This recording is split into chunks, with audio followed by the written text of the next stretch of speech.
ચાલો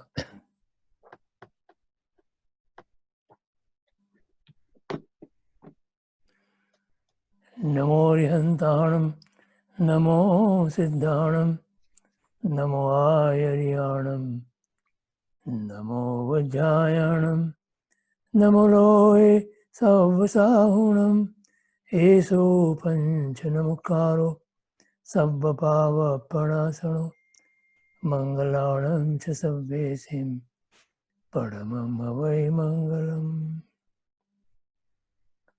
અજ્ઞાનતિમિરાંધાનાં જ્ઞાનાંજનશલાકયા ચક્ષુરુન્મીલિतं येन તસ્मै શ્રી ગુરવે નમઃ.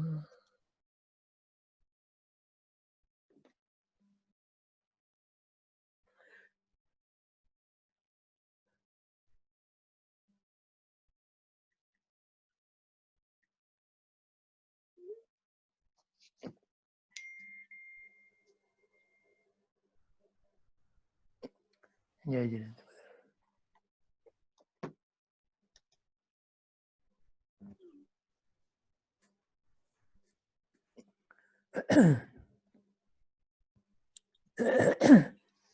આજે ગુરુવાર તારીખ 25મી જૂન 2020.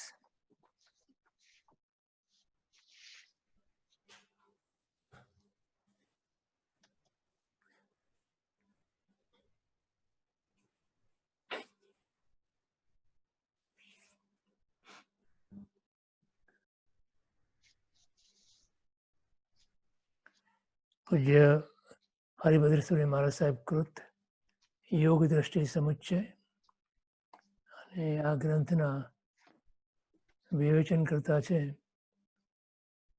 પરમ પૂજ્ય ગણિવર્ય શ્રી યુગભૂષણ વિજયજી મહારાજ સાહેબ, જેઓ પંડિત મહારાજ તરીકે ઓળખાતા હતા. અને આપણે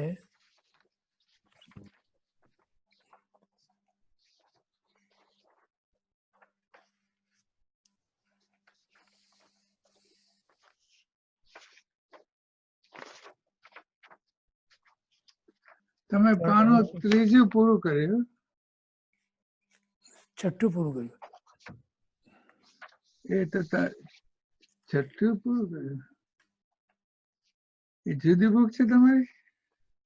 ના, okay okay okay, yes yes yes. યોગાવંચક અવસ્થાનો વિચાર કર્યો કે નહીં? કરે.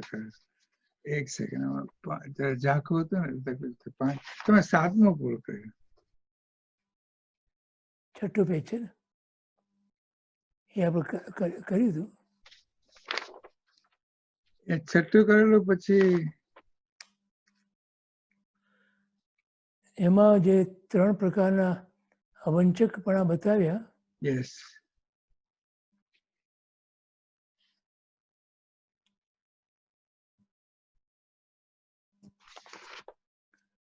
એમાં પહેલાનો વિચાર કરી લે.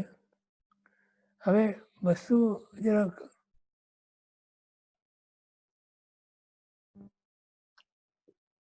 દીનાબેન ને ક્વેશ્ચન છે. દીનાબેન ને બોલો. ઓલ ઓકે, અનમિટ કરાવીએ. ઓકે દીનાબેન, અનમિટ કરો, બોલો. દીનાબેન થાય છે અનમિટ તમારાથી? યસ. હા બોલો.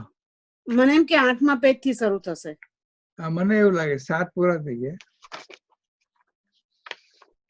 હા, એટલે ત્રીજું યા ફલાવંચક પણ વાત કરી હતી.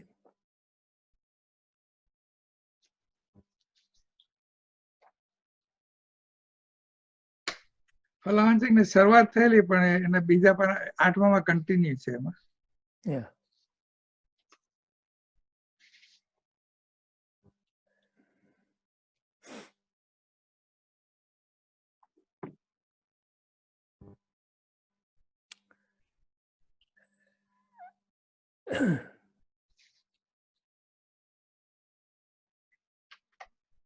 જો કે એ જે છે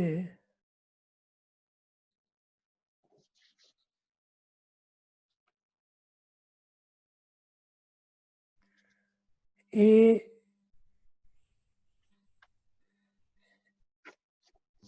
જીવને વ્યવહાર અપેક્ષાએ પ્રાપ્ત થયું છે, પરંતુ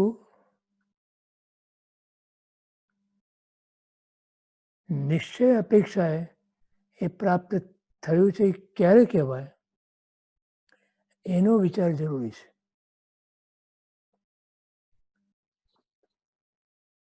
એના પહેલા તમે જુઓ કે એક પ્રકારની વિશુદ્ધિ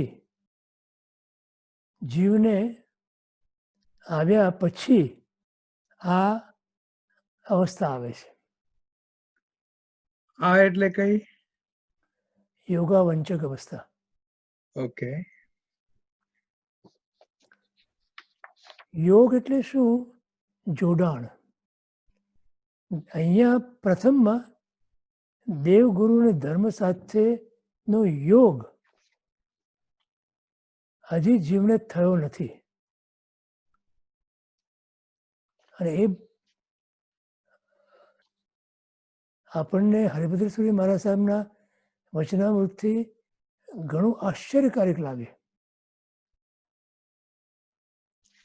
એવી રીતે કે આપણે માનીએ અત્યારે કે મને દેવગુરુ ધર્મનો સંયોગ થયો છે, યોગ થયો છે, તો અહીંયા જે યોગની વ્યાખ્યા કરી એમાં એ યોગ ક્યારે કહેવાય?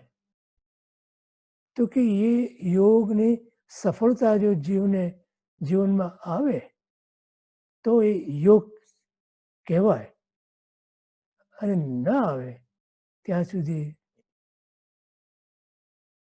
યોગની સફળતા નથી, માટે એ ભૂમિકા જીવને માટે નથી. સમજાણું?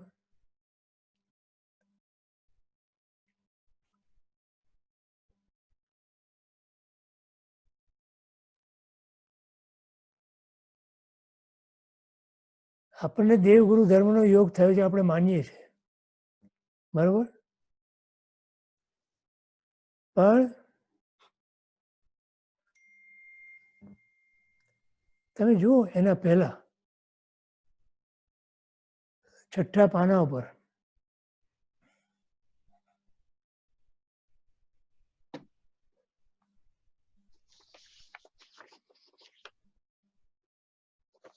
આ પૌદ્ગલિક સુખ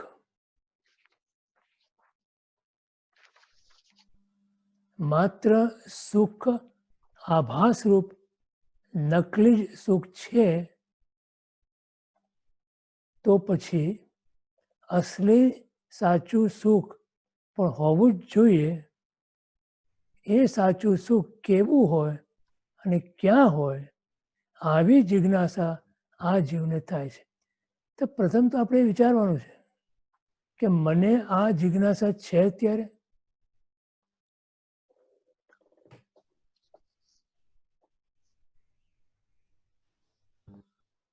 છે. સંસારમાં સુખ શોધ નથી એ બહુ પાકું થઈ ગયું છે. હે? સંસારમાં સુખ નથી એ બહુ પાકું થઈ ગયું છે. હા, એવું પાકું થયું છે. યસ.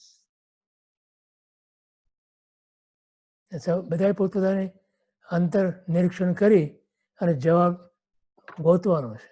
યસ. કેમ કે આ વસ્તુ નહીં હોય તો આગળ જે છે એ નથી થવાનું, આગળની ભૂમિકા નહીં આવે. જો આને જ મુક્તિની જિજ્ઞાસા થઈ એમ કહેવામાં આવે છે. તો આવી જિજ્ઞાસા આ જીવને થાય. કયા જીવને? કે જે ચરમ યથા પ્રવૃત્તિકરણમાં આવ્યો હોય એને માટે. તો આપણે ચરમ યથા પ્રવૃત્તિકરણમાં છીએ એ ખબર કેમ પડે? તો કે આવી અંદરથી એક જિજ્ઞાસા પેદા થાય, પ્રગટ થાય. અને જે વિહળતા અનુભવે જીવ એ ઘણી માત્ર પણ સંસારના સુખની અંદર એને શાંતિ ના લાગે, સુખ ના લાગે, આકુળતા વ્યાકુળતા લાગે સુખમાં, પુણ્યના ભરપૂર ઉદયમાં. પણ આ વસ્તુ જ્યારે લાગે ત્યારે આ ભૂમિકા આવે છે.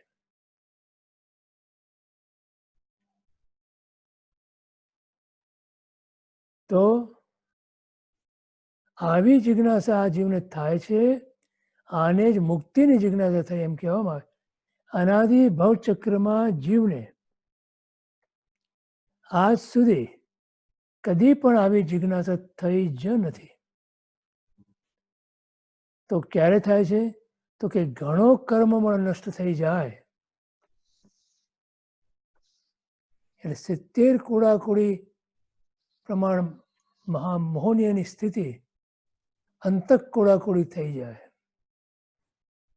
ત્યારે આ સ્થિતિ સંભવી શકે. આ કર્મની અપેક્ષા છે. પણ જીવની પોતાની ભૂમિકાની અપેક્ષાએ અંદર એક ઉહાપો જાગવો જોઈએ કે આ જે છે, જે પ્રાપ્ત છે મને એ સુખ નથી. બાહ્યમાંથી જે પ્રાપ્ત થાય છે અનુકૂળતા, બાહ્યમાંથી જે પ્રાપ્ત થાય છે એ સગવડતા, અને બાહ્યમાંથી જે પ્રાપ્ત થાય છે એ શાતા. આ પુણ્યનો ઉદય છે અને પુણ્ય એ પણ હે છે. જો આ વાત બેસે ત્યારે અહીંયા આ ભૂમિકા ઉપર પહોંચવું જોઈએ. ખ્યાલ આવ્યો? ત્યાં એમ બરોબર. અને એમાં કાંઈ ટકાવે નથી, કાંઈ ટકતું જ નથી. ટકે એવું છે જ નહીં. એટલે એટલે સાતા સગવડતા બધું ટેમ્પરરી હા, અને અંતે દુઃખમાં જ પરિણમવાનું છે. પણ અશાતાના ઉદયમાં જીવ શાતા ઈચ્છે છે. અનુકૂળતા પ્રતિકૂળતાના ઉદયમાં ઈચ્છે છે. અને મહા અગવડતા પડતી હોય ત્યારે સગવડતા ગોતે છે. તો માન્યતામાં એમ ન હોય. માણસ સહન ના કરી શકે ને એ વસ્તુ જુદી છે. રાઈટ. પણ માન્યતામાં જો પડ્યું હોય, શ્રદ્ધાની અપેક્ષા આ પડ્યું હોય તો એને મુક્તિની જિજ્ઞાસા નથી. બરોબર. અને જો મુક્તિની જિજ્ઞાસા નથી તો અપૂર્વકરણ કરવા દ્વારા ગ્રંથિભેદ સુધી પહોંચી શકે એવી કોઈ વ્યવસ્થા નથી. બરોબર. અને માટે આ ભૂમિકા એ જીવને માટે એ ચરમ યથાપ્રવૃત્તકરણમાં નથી એવું નક્કી થાય છે. કેમ કે ત્યાર પછીના 3 સ્ટેજ એ બતાવ્યા એ ચરમ યથાપ્રવૃત્તકરણમાં જીવ આવ્યો હોય ત્યારના છે.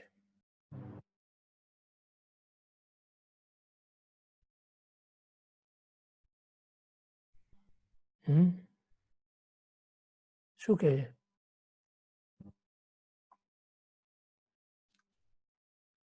તો કે ઘણો કર્મમળ નષ્ટ થઈ જાય પછી જીવને એવી વિશુદ્ધિ પ્રાપ્ત થાય છે. કેવી? તો કે હવે ટૂંક સમયમાં જ તે અપૂર્વકરણ દ્વારા ગ્રંથિભેદ કરવાનો છે. ત્યારે જ જીવને આવી મુક્તિની જિજ્ઞાસા થાય છે. અને આવી વિશુદ્ધિ જીવને માત્ર ચરમ યથાપ્રવૃત્તકરણમાં પ્રાપ્ત થાય છે.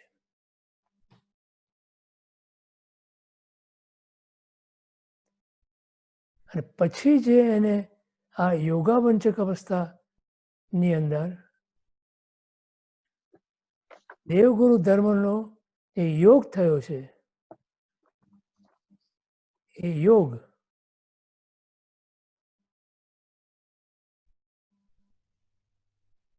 દ્વારા મારે શું કરવાનું છે?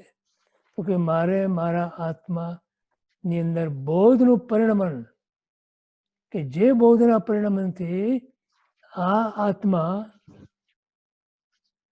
વિશુદ્ધિને રસ્તે, વિશુદ્ધિને માર્ગે આગળ વધી શકે. બોલો.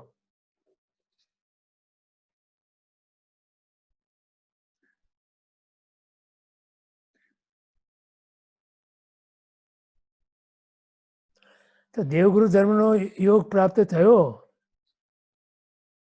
તો એ દેવગુરુ ધર્મનો યોગ પ્રાપ્ત થઈને એને સફળ કરવા માટે આપણો પુરુષાર્થ કેટલો?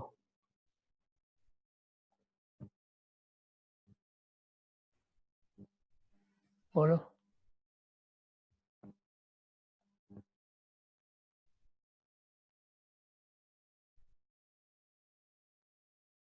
તો કે આવી જ્યારે યોગાવંચક અવસ્થા પ્રાપ્ત થાય છે, એ ચરમ યથાપ્રવૃત્તિકરણ બાદ વિશુદ્ધિમાં આગળ વધતા વધતા જીવ યોગાવંચક અવસ્થાને પ્રાપ્ત કરે છે. કુસુમબેનનો પ્રશ્ન છે. બોલો. કુસુમબેન અનમ્યુટ કરીને બોલજો બેન. હા, પણ અનમ્યુટ થયું. ઓકે. ગિરીશભાઈ, આપણે પહેલા વિચાર્યું હતું કે પ્રતિકૂળ અવસ્થામાં જો સમાધિ ન ટકતી હોય તો એનો ઉપાય કરવો જોઈએ. બરાબર. બરાબર. તો જો એ ઉપાય કરતા હોઈએ તો એનો અર્થ એમ થયો કે તમે ચરમ યથા પ્રવૃત્તિકરણમાં નથી? નહીં, એવું નહીં. એવું નહીં સમજવાનું. ઉપાય કરતી વખતે પણ માન્યતામાં શું પડ્યું છે એ એટલે અગત્યનું. એટલે આમાં સમાધિ રહેવી એ વધારે ઇમ્પોર્ટન્ટ છે કે? હા, સમાધિ રહેવી એ વધારે ઇમ્પોર્ટન્ટ છે, પણ એ જ વખતે માન્યતામાં શું પડ્યું છે? બરાબર. અમારે કરવું પડે છે, કેમ કે Right. હું નથી કરી શકતા, Right. કરી શકતી કરતો માટે કરવું, નહીં કે આ મને ગમે છે. બરાબર. એટલે જો માન્યતામાં જ્યાં સુધી આ છે ત્યાં સુધી તમે બરોબર, પછી ઉપાય કરો તો બરોબર છે. બરાબર. એટલે સુખશીલતાનો ઓલો ન જોઈએ. હા, પ્રમાદ અને સુખશીલિયાપણું એને બાદ કરીને, માની લો કે તમે કોઈ વ્યાધિ એવી આવી કે તમે સહન નથી કરી શકતા, તમે બૂમા બૂમ કરો છો, રડારડ પાડો છો, પણ તમને માન્યતામાં તો છે જ કે આ મારી શરીરની અશક્તિ છે, બરાબર. કે જે આ રોગની વેદના છે એ હું સહન નથી કરી શકતો. પણ મને ખબર છે, માન્યતામાં તો મને બરોબર દ્રઢ બેસી ગયું છે. એટલે આ બે વસ્તુને અલગ કરી દેવાની, આનો ભેદ કરવાનો. આ જ ભેદ જ્ઞાન છે. એ ભેદ જ્ઞાન જ્યારે આ કરીએ આપણે, ત્યારે સ્પષ્ટપણે આપણને ભાસે છે કે આ મારી નબળાઈ અને આ મારી માન્યતાની અંદરની દ્રઢતા. સમજાણું? જીવનમાં એવા પ્રસંગો આવે કે જે પ્રસંગોની અંદર આપણે અમુક પ્રકારના ઉપાયો કરવા પડે. ઉપાયો કરવાની જ્ઞાની ના નથી પાડતા. નિર્દોષ ઉપાયો તમે કરો, પરંતુ એ નિર્દોષ ઉપાયો કરતી વખતે પણ માન્યતામાં શું પડ્યું છે? એ માન્યતામાંથી ચલિત નથી થઈ જતા એમ કેમ ખબર પડે? એ તો જ્યારે આ ઉપાધિ મટી જાય, ઉપાધિ ઓછી થાય, કે જ્યારે જતી રહે, ત્યારે પાછા આપણે ક્યાં છીએ એ ખબર પડી જાય. ક્યાં ટક્યા છીએ આપણે, ફરી પાછા સાધનામાં લાગી જઈએ આપણે, તો લાગે આપણને કે આપણો જે ધ્યેય હતો, આપણો જે ગોલ હતો, એને આપણે બરોબર પ્રમાણિકપણે પાછા ફરી જઈએ છીએ, એનામાં આવી જઈએ છીએ. બરાબર. નહીં તો એ બહાનું આગળ ચાલે અને માન્યતાને ફેરવી નાખે. ખ્યાલ આવ્યો? બરાબર. હા. Thank you. બીજા બી એક તો કુસુમ કલ્પનાબેને પણ હાથ ઊંચો કર્યો છે. કલ્પનાબેન બોલો બેન.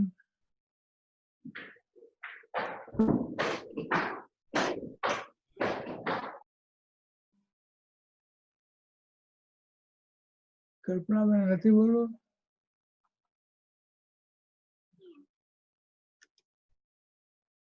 કલ્પનાબેન અનમ્યુટ કરીને બોલવું હોય તો બોલો. હવે થયું અનમ્યુટ નહોતું થતું. અચ્છા એ મેં I was kept on trying but no problem no problem. Anyway Girishbhai તમે જે કીધું ને કુસુમ સાથે વાત કરી એના રેફરન્સમાં જ કહું છું કે જ્યારે when I was sick few months ago તો બહેન સાથે વાત કરતા હતા તો એને મને કીધું કે તું શું કરે છે? મેં કીધું પથારીમાં તો મને મન પણ નથી થતું કંઈ કરવાનું. તો મને કે સામાયિક, મેં કીધું ઉઠાતું નથી તો સામાયિક કેવી રીતે કરું? તો મને કે અત્યારે તરથી કંઈ થતું નથી તો સુતા સુતા બી સામાયિક થાય, પણ યાદ રાખજે પછી તને સારું થાય પછી સુતા સુતા કરવાની ટેવ ના પડી જાય. બરોબર. He reminded me that way. એટલે તમે કીધું ને એના રેફરન્સમાં કે હા બરોબર છે. હા બરોબર છે. હા એ જ વાત કરી આપણે. હા હા એ જ વાત કરી. રાઈટ. બરોબર છે. એટલે I just wanted to share this. હા બરોબર છે. હમ ચાલો એટલે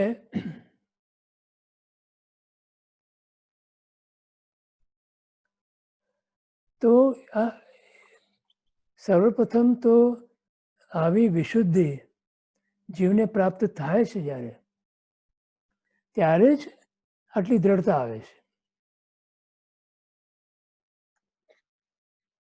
બોધનું પરિણમન જીવને દેવ, ગુરુ અને ધર્મને શરણે ગયા વગર કોઈ કાળે ન થઈ શકે. સમજાય છે હું શું કહું છું? તો હું જ્યારે દેવ, ગુરુ, ધર્મનો યોગ પામ્યો અને પછી હું એમને શરણે ગયો ત્યારે મને બૌદ્ધની પ્રાપ્તિ થઈ. એ પહેલા મને બૌદ્ધની પ્રાપ્તિ ન હોય. આ વસ્તુ દ્રઢ હોવી જોઈએ આપણામાં. હવે જો આપણને બોધ પ્રાપ્ત નથી થતો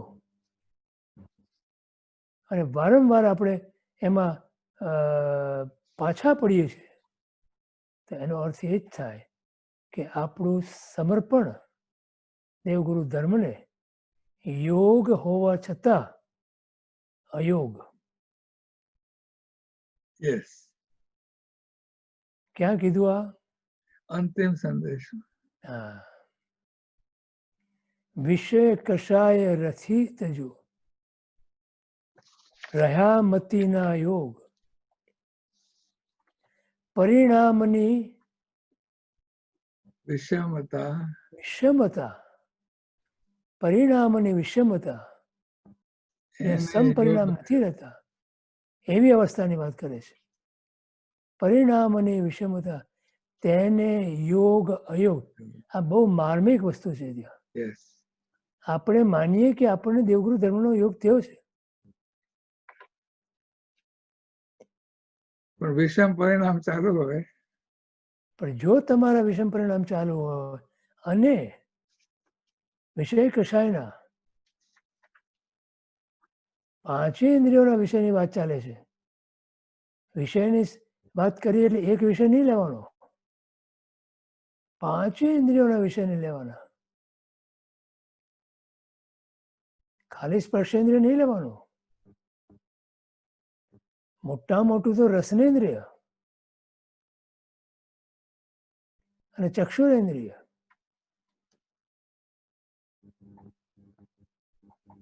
સમજ્યા જા? જી. અત્યારે લોકડાઉનમાં બધા બેઠા છો એટલે ચક્ષુ ઇન્દ્રિય તમારી અત્યારે શાંત થઈ ગઈ છે. નહીં તો આટલી શાંતિ રહી શકે? વિચારવાનું. એમ પાંચેય ઇન્દ્રિયોના વિષયની અંદર જ્યારે શાંતતા અનુભવાય અને 4 કષાયો અને 9 કષાય, આ બધા કષાયોની જ્યારે મંદતા અનુભવાય, તમને ખબર છે, અણગમો એ ક્રોધનો એક પર્યાય છે. Yes. બરાબર?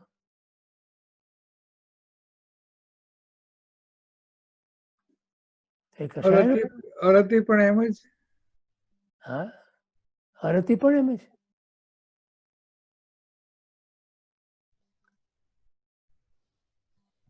અને એ રીતે બધા કષાયોને જોઈ લેવાના. ક્યાં છે પરિણતિ આપણી? તો એ કષાયોની પરિણતિને સતત જાગૃત રહી અને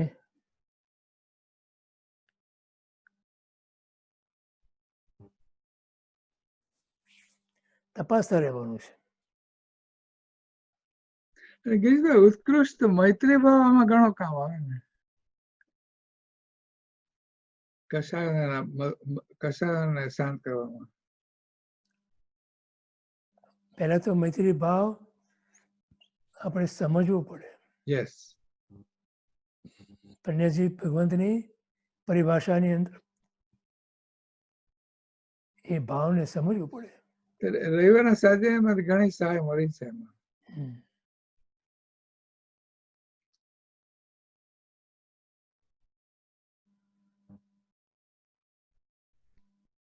તો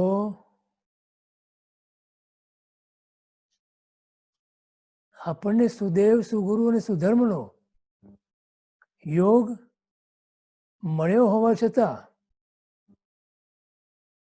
તત્વ સમજી ના શકીએ આપણે તત્વના હાર્દને, તો શું કામનું?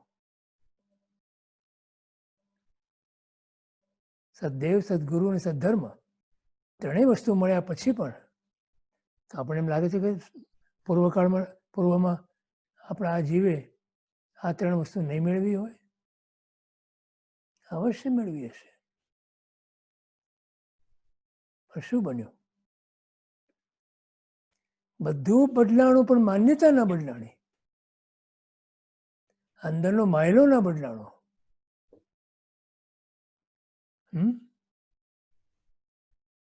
બદલવાની કોઈ ચેષ્ટા પણ ના કરી, બદલવા માટેની કોઈ જિજ્ઞાસા પણ ન થઈ આપણને. તો બોધનું પરિણમન આ અંદરની માન્યતા જ્યારે બદલાય ત્યારે ગણાય. યસ. માટે બોધી દુર્લભ ભાવના કીધી. બોધનું પરિણમવું એ બહુ દુર્લભ છે એમ 12 ભાવનાની અંદર ભગવાન ફરમાવે છે.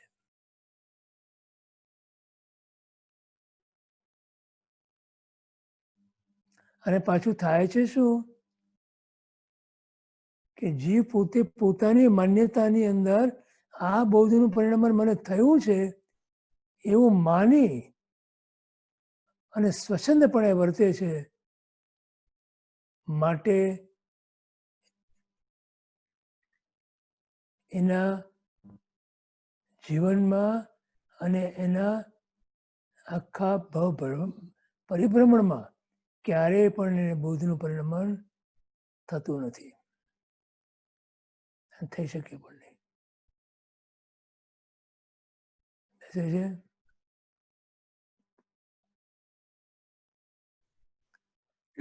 એ જ સાધન રહિત દશા એને કોઈ.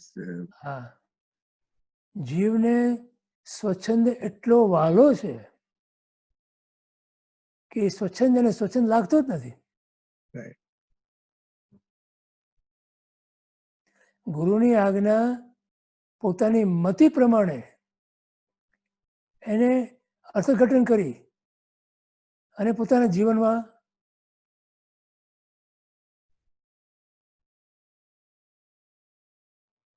એનું પાલન કરે છે અને માને છે શું કે મેં ગુરુની આજ્ઞા પ્રમાણે કર્યું.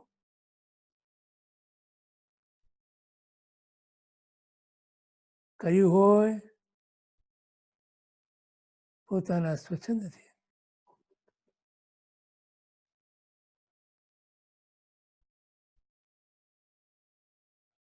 પતિ પત્નીમાં એવું હોય ને,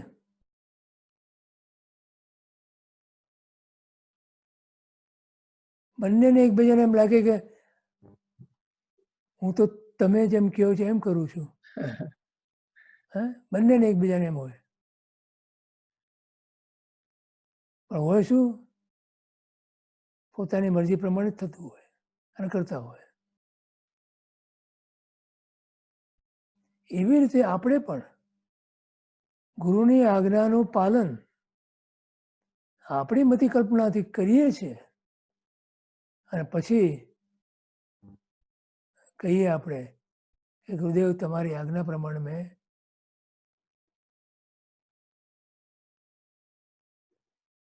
બને કે નહીં.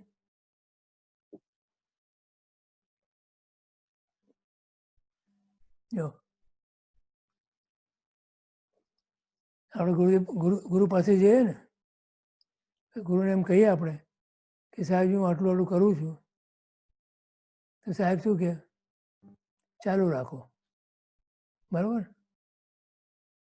એટલે આપણને શું લાગે કે મેં તો ગુરુની આજ્ઞાનું પાલન કર્યું.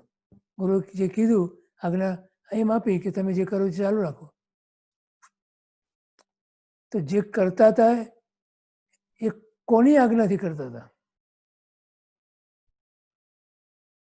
કોની ઈચ્છાથી કરતા હતા? પોતાની ઈચ્છાથી કરતા હતા ને. હવે તમને સ્ટેમ્પ જોયો છે ગુરુનો, તો ગુરુ બી જાણે છે. તો એમ કહેવાના છે કે આ જે કરે છે ખોટું કરે છે, ના, તો તમે બીજા ગુરુ પાસે જાઓ, એ ગુરુને છોડી દો. તમને જો ખોટા કહે ગુરુ, તો એ ગુરુને છોડીને તમે બીજા ગુરુ પાસે જતા રહો. જ્યાં સુધી તમને એવા ગુરુ ન મળે કે જે તમને એમ કહે કે તમે જે કરો છો એ બહુ સરસ કરો છો, સારું કરો છો, ચાલુ રાખો, ત્યાં સુધી તમે ગુરુ બદલ્યા કરો. સમજાણી વાત?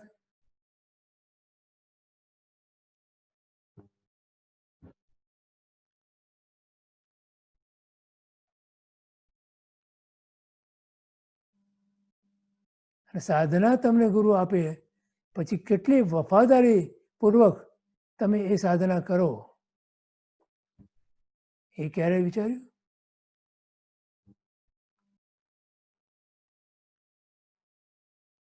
ઓલા આશ્રમમાં આવે છે ગુરુના એક નવો કોઈ,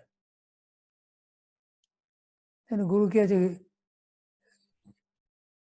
મારી સાધના શું? તો જા આ આશ્રમની અંદર ત્યારે એને સાફ રાખવાનો, સ્વચ્છ રાખવાનો, ઝાડુ માર્યા કરવાનો આખો દિવસ. ગુરુની આજ્ઞા હતી ને, તો કર્યું એને સવારથી સાંજ સુધી. હવે જ્યાં સુધી ગુરુ બોલાવે નહીં ત્યાં સુધી જવાનું નહીં. તો 2-4 વર્ષ પછી ગુરુ બોલાવ્યો એને અને કીધું કે શું કરે તું? તો કે આપની આજ્ઞાનું પાલન કરું છું. શું આજ્ઞા આપી તને?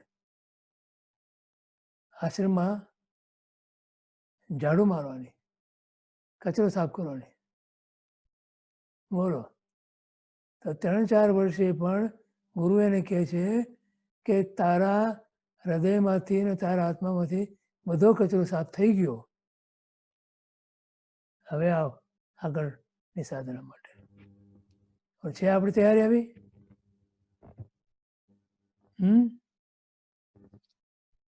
કે વિકલ્પોની હાણમાળા, વિકલ્પોની જાળની અંદર ફસાયેલા છીએ આપણે. આમાં જે બતાવે છે ને એની જ વાત કરું છું, આડ વાત નથી કોઈ. I am not deviating from the subject. અહીંયા આ યોગાવંચક અવસ્થામાં તત્વને, મોક્ષના આધ્યાત્મિક સુખને સમજી શકવા જેટલી આત્માની વિશુદ્ધિ પ્રાપ્ત થઈ છે, તેથી અત્યાર સુધીમાં થયેલ સુદેવ, સુગુરુ અને સુધર્મનો યોગ તેને તત્વ સમજાવી શક્યા નહીં હોવાથી નિષ્ફળ ગયેલો. આ વાતો સમજાવું તમને.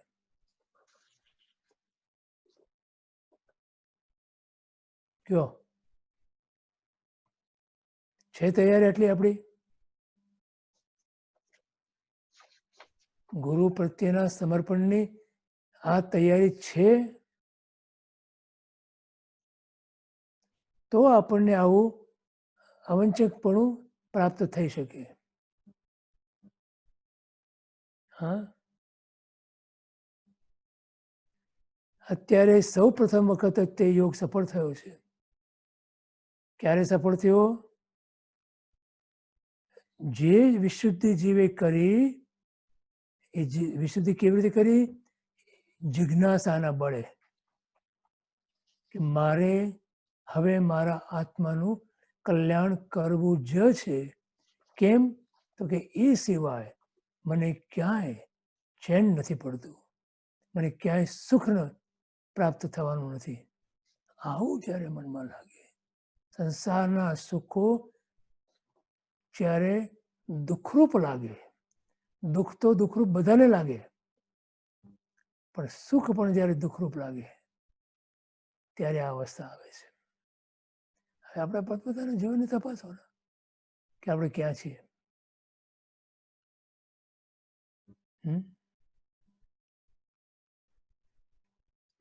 અને એવી વિશુદ્ધિ જીવને ચરમ યથાપ્રોતકરણની અંદર મૂકે છે. કેમ કે ત્યાર પછી જ આ યોગાવંચક અવસ્થા પ્રાપ્ત થાય છે, એ પહેલા નહીં. હજી તો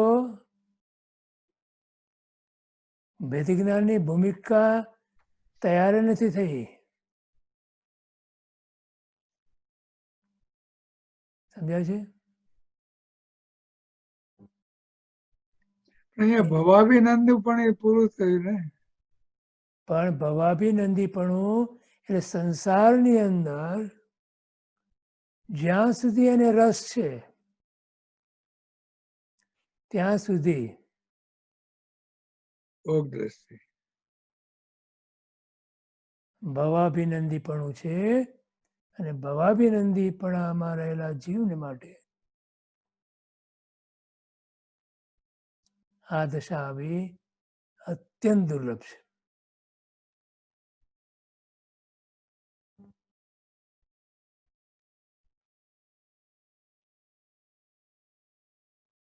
બીજો નહીં મને રોગ, આ દશા આવી જોઈએ. બીજો નહીં મને રોગ. મનમાં બીજી કોઈ વાત જ ના હોય. બોલો, શક્ય છે? હજી તો આગળની દશા તો હજી બાકી છે બધી. સમ્યક્તોની પ્રાપ્તિ પહેલાની, પછી સમ્યક્તોની પ્રાપ્તિ છે. હા, એટલે મોક્ષ કાંઈ સસ્તું નથી. સહેલો ખરો, સસ્તો નથી. સસ્તું. સમ્યક દર્શન સહેલું છે, સસ્તું નથી. ભારે કિંમત ચૂકવવી પડે, પણ છે સહેલું.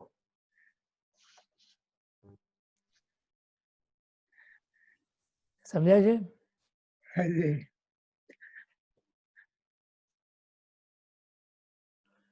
જેટલું જેટલું આમાં ઊંડા ઉતરીએ છે ને એટલી એટલી આપણને ખ્યાલ આવતો જાય છે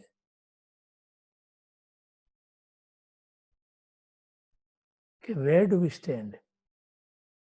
અને પછી એમ થાય કે ખરેખર આપણને આ જોઈએ છે.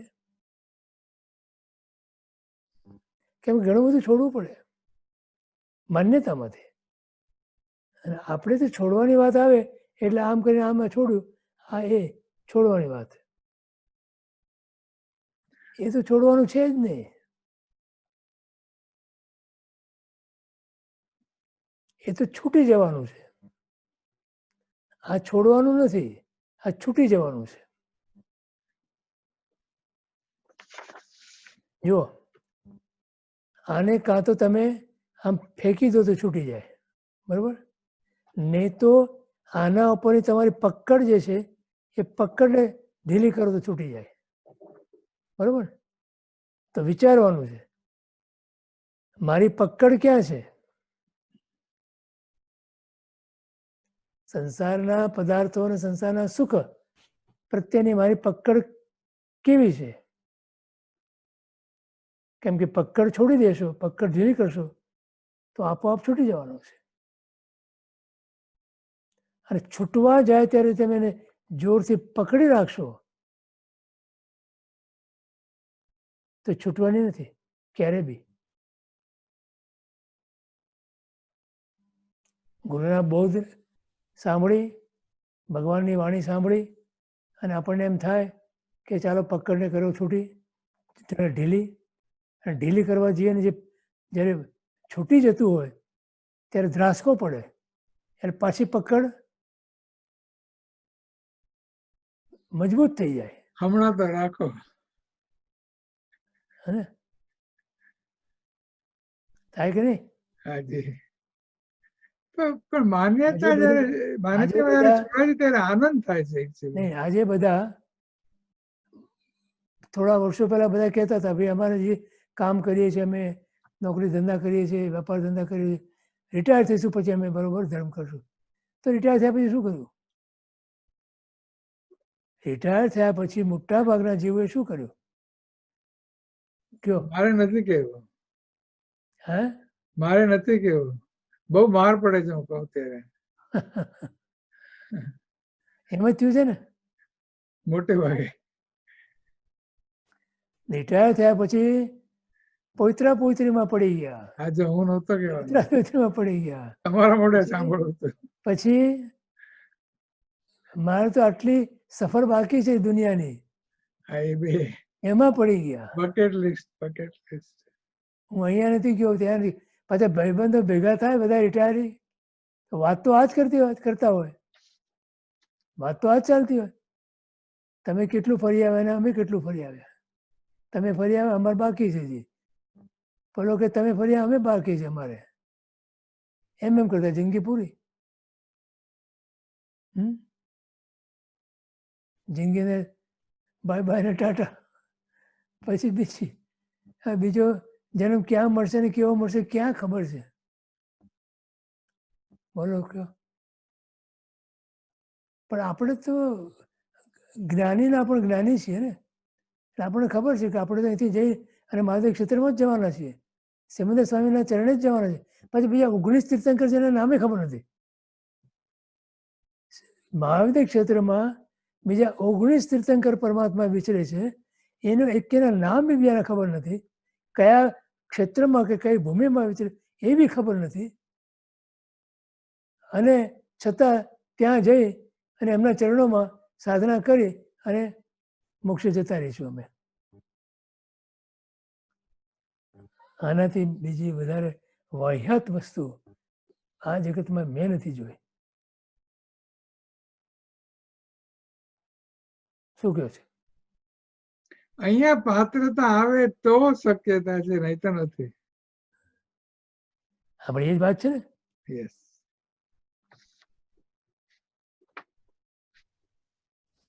ત્યાં સમ્યક દર્શન લીધા પહેલા ત્યાં જવાની કઈ અર્થ જ નથી લાગતો મને તો. જો આ ભાવમાં તમને સમ્યક્તોની કે સમ્યક્તોના નજીક આવવાની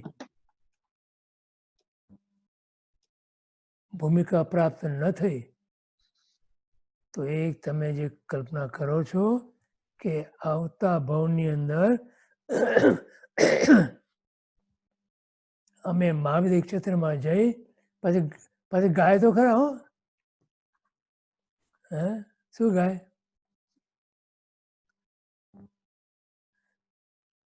અમે મહાવિદ્યમાં જન્મ લેશું, 8 વર્ષની ઉંમરે દીક્ષા લઈશું, હા સિમંદર સ્વામીના ચરણે રહીને અને ત્યાંથી મોક્ષે જતા રહીશું. તમારી પેલા હા હિનાબેન ને પ્રશ્ન છે. હા દીનાબેન ને પ્રશ્ન છે. બોલો. દીનાબેન બોલો બેન.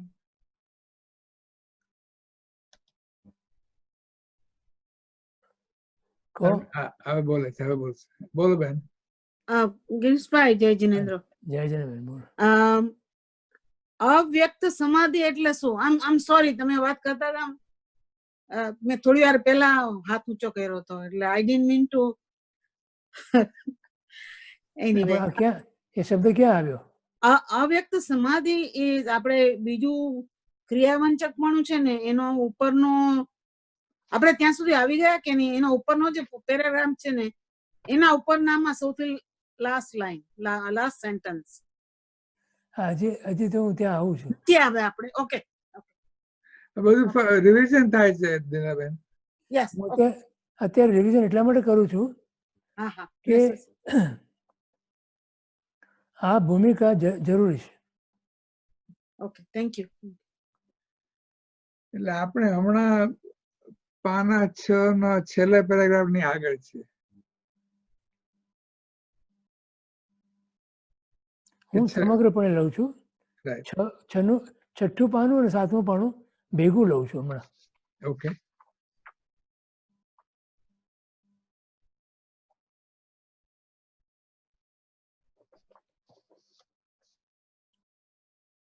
તો જ્યારે આ એવી અવસ્થા આવે કે જ્યારે દેવગુરુ ધર્મના સાનિધ્યમાં આપણને એમના બોધનું કંઈક પરિણમન થાય,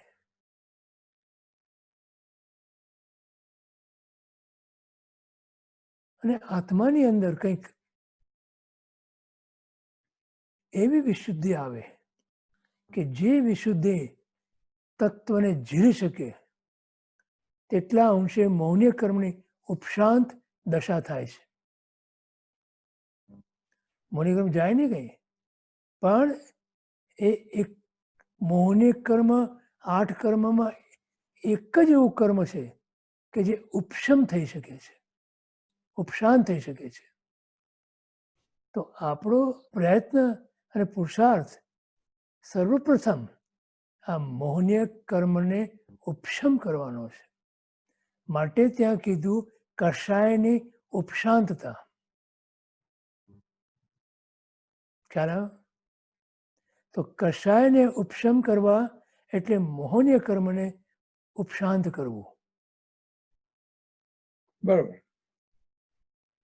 તો મારા જીવનની અંદર ક્રોધ, માન, માયા અને લોભ, આ 4 કષાયો અને 5 ઇન્દ્રિયોના વિષયો પ્રત્યે જ્યાં સુધી આ ભૂમિકા નથી આવતી ત્યાં સુધી બોધનું પરિણમન નથી કીધું. મારે આ વસ્તુ તમને ખાસ કરીને દ્રઢ કરાવી છે. ન સમજાય તો તમારે પૂછો. આપણે એમને આગળ નથી વધવું. આ બહુ ગંભીર ગ્રંથ છે. ગિરીશભાઈ, જો બોધ નું પરિણામ ન થાય તો હણે બોધ વિતરાગ થાય, હણે બોધ એ પણ ન થાય ને.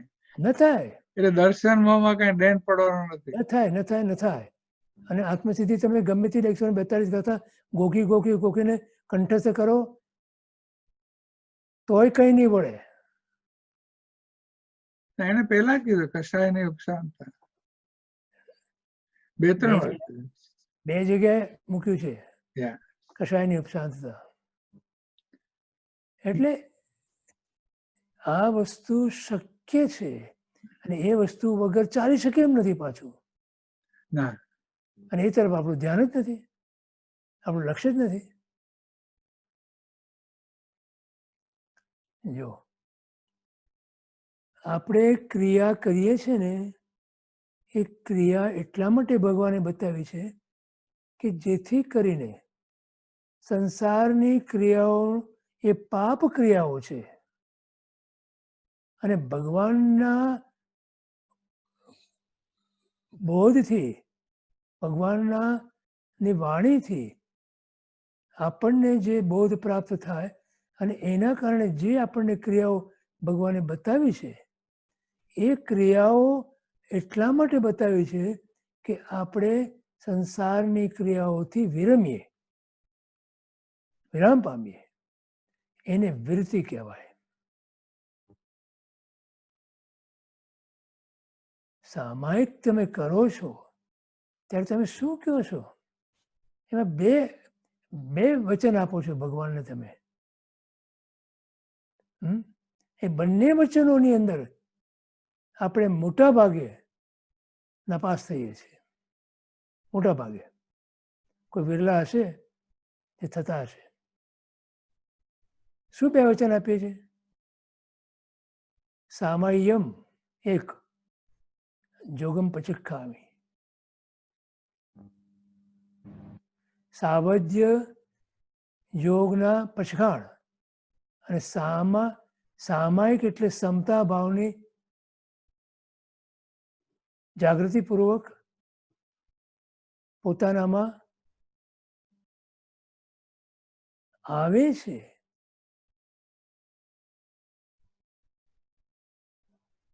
આ બે વસ્તુ છે. સમતા ભાવ આવવો, સામાયમ. સાવજ્યમ યોગમ પચિખામી એ બીજો. સાવધ્ય યોગ એટલે પાપથી નિવૃત્ત થાઉં છું, પછી બોધનું પરિણમન છે. તો આ ક્રિયા બતાવી સામાયિકની, એની અંદર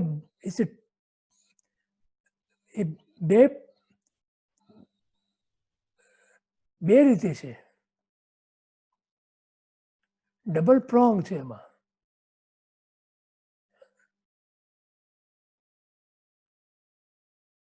તો સમજી રાખો કે ભગવાને બતાવેલી બધી ક્રિયાઓમાં આ રીતે એક એનું વિધેયાત્મક સ્વરૂપ, એક એનું નિષેધાત્મક સ્વરૂપ. બરાબર. આ બંને સમજવાનું. અને એની પાછળ ગંભીર હેતુ રહેલો છે.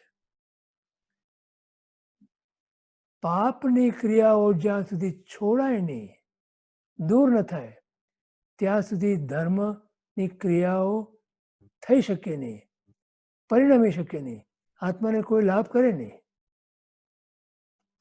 ક્યારે માટે ત્યાં એમ કીધું કે હે પ્રભુ, હું આ સામાયિક જે લઉં છું એમાં આપને હું આ બે વચન આપું છું. સમજાણું? હાજી. તો ધર્મ એ બે રીતે વિચારવાનો છે.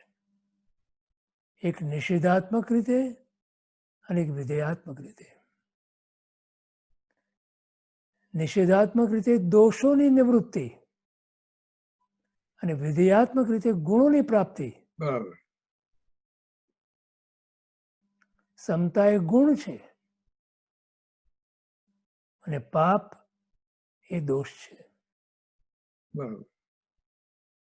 તો આ રીતે વિચારીએ આપણે તો દેવગુરુ ધર્મ જે આપણને બોધ આપે છે એ બોધનું પરિણમન થાય તો એમનો કે એમની સાથેનો થયેલો આપણો યોગ એ સફળ કહેવાય. તો એને યોગા વંચકપણું કીધું. ત્યારે જેટલા અંશે મોહનીય કર્મ ઉપશાંત થયું એટલા અંશે આત્મામાં અવ્યક્તપણે સમાધિની પ્રાપ્તિ થાય છે. કેમ?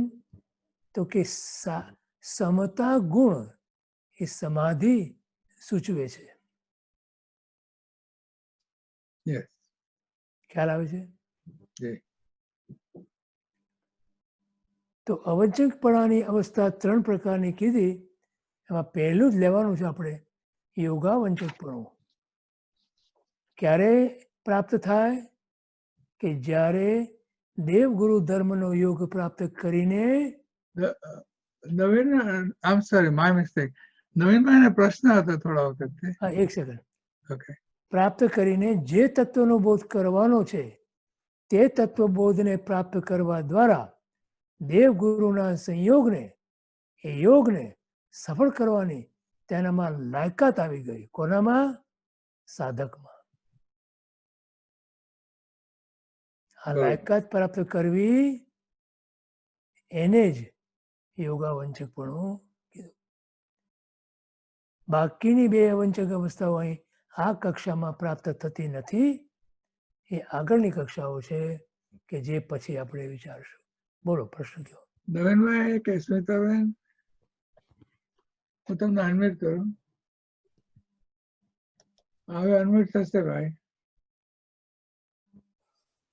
ઓકે, ગિરીશભાઈ, હમણાં જે પહેલા વાત કીધું, આ જ વાત તમે કહેતા હતા ને પહેલા, ગુરુ ઉપદેશ આપે અને એ વખતે શિષ્યને કંઈક થાય છે જેના કારણે એ ઉપદેશ સમજી શકે છે. અને એ કારણ કે એના પહેલાની દશામાં એને વિચાર કર્યો હતો કે મારે આ સંસારનું મારે આ રીતે જીવવું નથી અને કંઈક ચેન્જ કરવું છે. એના કારણે એની ઉત્કંઠા થઈ અને પછી આ ગુરુનો ઉપદેશ સાંભળ્યો, એમાં કંઈક વિશુદ્ધિ આવે છે શિષ્યમાં. એ તમે શબ્દ વાપર્યો હતો, વિશુદ્ધિ શબ્દ. ને એ વિશુદ્ધિથી પછી જે ગુરુ ઉપદેશ આપે છે એ સમજાય છે કે ગુરુ એ વિશુદ્ધિ જે થાય છે એનું કારણ શું છે?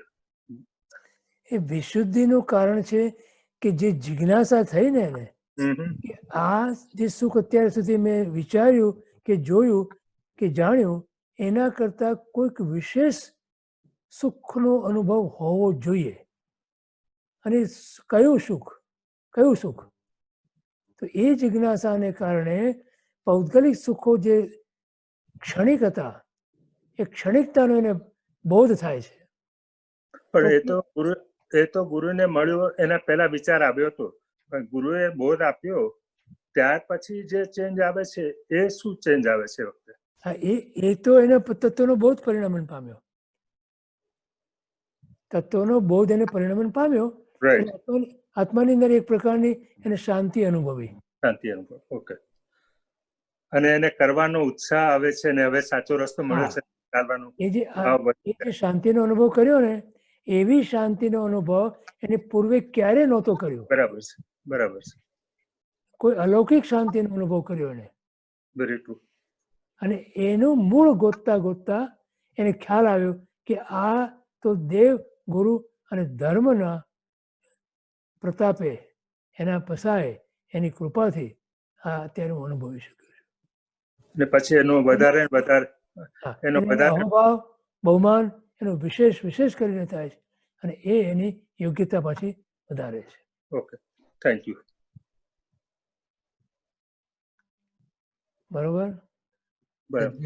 હવે આપણે જે આ બે અવંચકપણું છે એને એક બાજુ મૂકી અને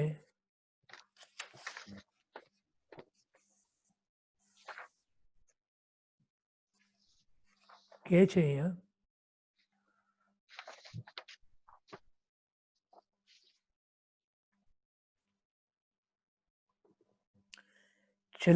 છેલ્લા પેરેગ્રાફમાં 7મા પાના ઉપર આપણે હજી પહેલા ગુણસ્થાનકની વાત કરીએ છીએ.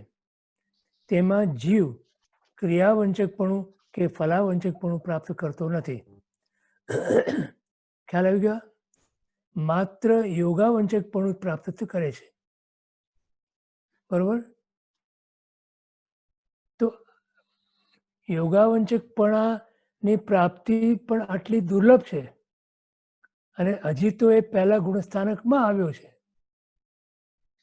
એ પહેલા ગુણસ્થાનકમાં પણ નહોતો.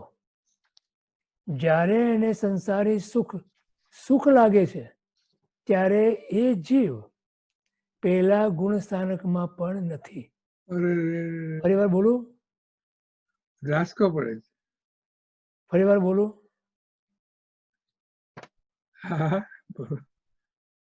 રશ્મિભાઈ સાંભળજો બરોબર.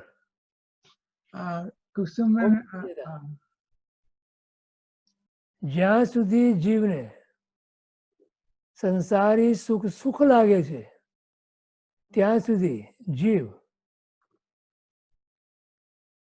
અચરમાવર્તમાં જ છે. છેલ્લા ચરમ આવર્તમાં પણ નથી આવ્યો. એટલે બહુ લાંબો સંસાર એના માટે છે. ગમે તેટલો ધર્મ કરે પણ જ્યાં સુધી આ અવસ્થા નથી પ્રાપ્ત થતી ત્યાં સુધી, કારણ કે આ ઇન્ટરનલ અવસ્થા, અંતરની અવસ્થા છે, આભ્યંતર શુદ્ધિ છે, આ એ નથી આવતી ત્યાં સુધી જીવને શું કે છે, પહેલા ગુણસ્થાનકમાં પણ નથી. અને પહેલું ગુણસ્થાનક એ મિથ્યા દ્રષ્ટિનું છે. ચોથું ગુણસ્થાનક એ સમ્યક દ્રષ્ટિનું છે. પણ પેલા ગુણસ્થાનકમાં રહીને આવ્યા પછી પણ, હજી તો આવ્યો નથી, પહેલા ગુણસ્થાનક આવ્યા પછી પણ જ્યારે એ આત્મ સન્મુખ બને છે, સમ્યક્ત્વ સન્મુખ બને છે, ત્યારે એની સાધના શરૂ થાય છે સાચી દિશામાં. કુસુમબેનનો પ્રશ્ન છે. પણ હું કહું, પણ એક વસ્તુ બીજી એ પણ સમજવાની છે કે કોટી વર્ષનું સ્વપ્ન પણ જાગૃત થતા સમાય તેમ વિભાવ અનાદિનો જ્ઞાન થતા દૂર થાય. એકમાત્ર આ જ્ઞાન કરવાનું છે કે સંસારનું સુખ એ સુખ નથી પણ દુઃખ છે. બસ અને આટલું જીવને પેલા એને તર્કથી પાકું કરવું પડે. હજી પેલા એને તર્કથી એકદમ પાકું કરવું પડે. આ દ્રઢતાથી પૂર્વક આપવા પછી જ એને આગળ વધવાનું છે. બરાબર. કોનો પ્રશ્ન છે? કુસુમબેન. બોલો. કુસુમબેન અનમ્યુટ છે ઓલરેડી. હા ગિરીશભાઈ, અહીંયા લબ્ધિનું કઈ આવી શકે ખરું? અહીં એટલે આ અવસ્થામાં યોગાવંચકમાં નહીં પણ ચરમ યથા પ્રવૃત્તિકરણમાં આપણને ક્ષયોક્ષમ લબ્ધિ હોઈ શકે? ક્ષયક્ષમ લબ્ધિ વગર તો થઈ જ ના શક્યા. તો અહીંયા જે વિશુદ્ધિની વાત કરી રહ્યા છે તો કઈ લબ્ધિ હોઈ શકે? નહીં, ક્ષયક્ષમ લબ્ધિ, તમે 5 લબ્ધિની વાત કરો છો ને? હાજી. તો ક્ષયક્ષમ લબ્ધિ તો પ્રથમ જોઈએ જ. બરાબર, ચરમ યથા પ્રવૃત્તિકરણમાં આવવા માટે. હા, હા, ક્ષયક્ષમ લબ્ધિ તો જોઈએ જ જાણ પહેલા. બરાબર. પછી અને કઈ આ ક્ષયક્ષમ લબ્ધિ પછી કઈ લબ્ધિ આવે? વિશુદ્ધિ આઈ મીન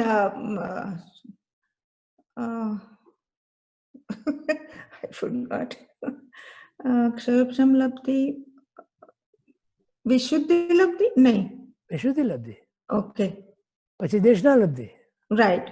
સો દેશના લબ્ધિ તો હજી હોઈ ન શકે કારણ કે યોગ નથી થયો, રાઈટ? એટલે આ એની વાત છે અહીંયા.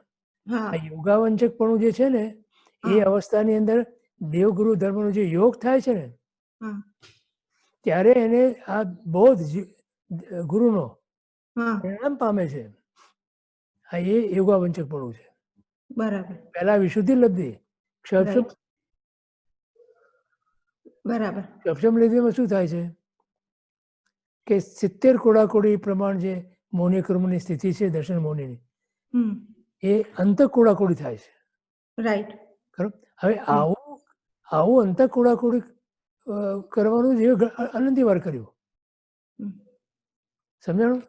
યસ, ક્ષયક્ષમ લબ્ધિમાં તો જીવ ઘણી વખત આવ્યો. બરાબર.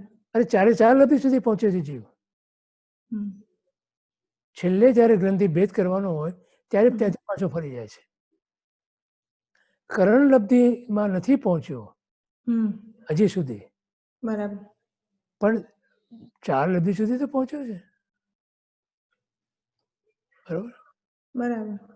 પણ જ્યાં સુધી દેવગુરુ ધર્મનો યોગ હજી નથી થયો એનો અર્થ એમ થયો કે હજી આપણને વિશુદ્ધિ દેશના લબ્ધિ, લબ્ધિ પણ હા? દેશના લબ્ધિ, હા, દેશના લબ્ધિ પરિણામ નથી પામી. નથી પામી. અચ્છા, વિશુદ્ધિ લબ્ધિ સુધી આવ્યા છીએ. હા, ઓકે, ઓકે, થેન્ક યુ.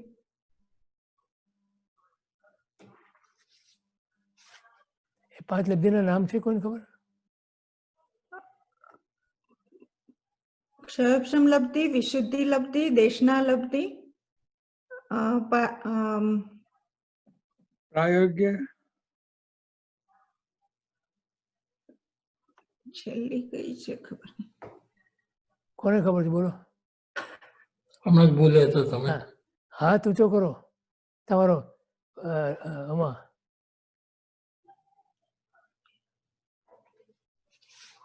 દેશના લબ્ધિ, ઝૂમમાં વિશુદ્ધિ, તમારો હાથ ઊંચો કરો. પ્રાયોગ્ય લબ્ધિ અને બીજું છેલ્લું ખબર ભૂલી ગઈ. કરણ લબ્ધિ. કરણ લબ્ધિ એટલે 5 થઈ ગઈ ને. ક્ષયોક્ષમ લબ્ધિ, વિશુદ્ધિ લબ્ધિ, દેશના લબ્ધિ, પ્રાયોગ્ય લબ્ધિ અને કરણ લબ્ધિ. બોલો હવે જેને હાથ ઊંચો કર્યો બોલો હવે અનમ્યુટ કરીને. અનમ્યુટ કરો.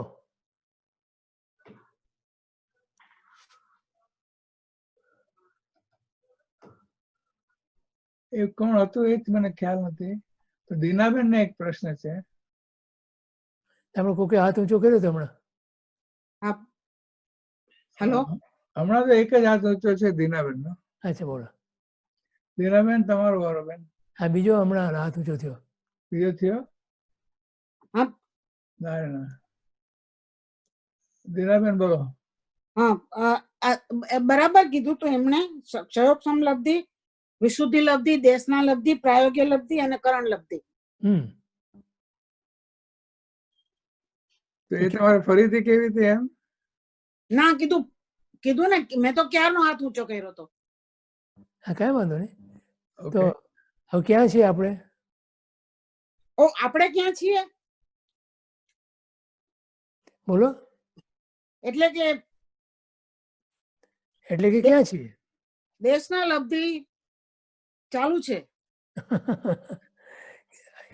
ક્યાં છીએ એટલે ક્યાં છીએ આપણે? એટલે લબ્ધિમાં ક્યાં છીએ એમ પૂછો છો ને? લબ્ધિની અપેક્ષાએ ક્યાં છીએ આપણે? આપણે દેશના લબ્ધિ ચાલુ છે આપણી. ચાલુ છે. લબ્ધિ અત્યારે હા, ક્યારે કહેવાય? જયારે આપણે પ્રાપ્ત કર્યું હોય ત્યારે. હા તો દેશના પ્રાપ્ત થઈ ગઈ છે?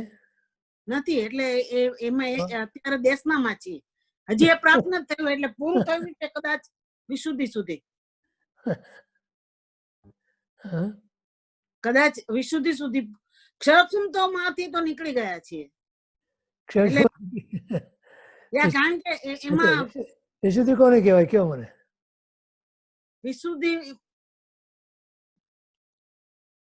વિશુદ્ધિમાં ક્ષયોક્ષમમાં તમે નક્કી કરો કે શું હે છે ને શું ઉપાદેય છે ને એ બધું ક્ષયોક્ષમમાં.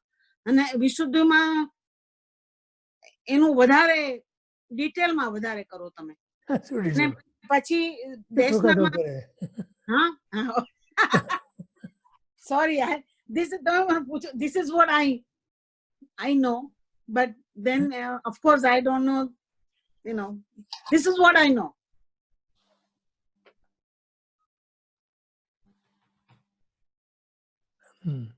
Okay, please સમજાવો please. ક્ષયોક્ષમ લબ્ધિ જીવને ઘણી વખત થાય. એ જશે કંઈક સમજાય.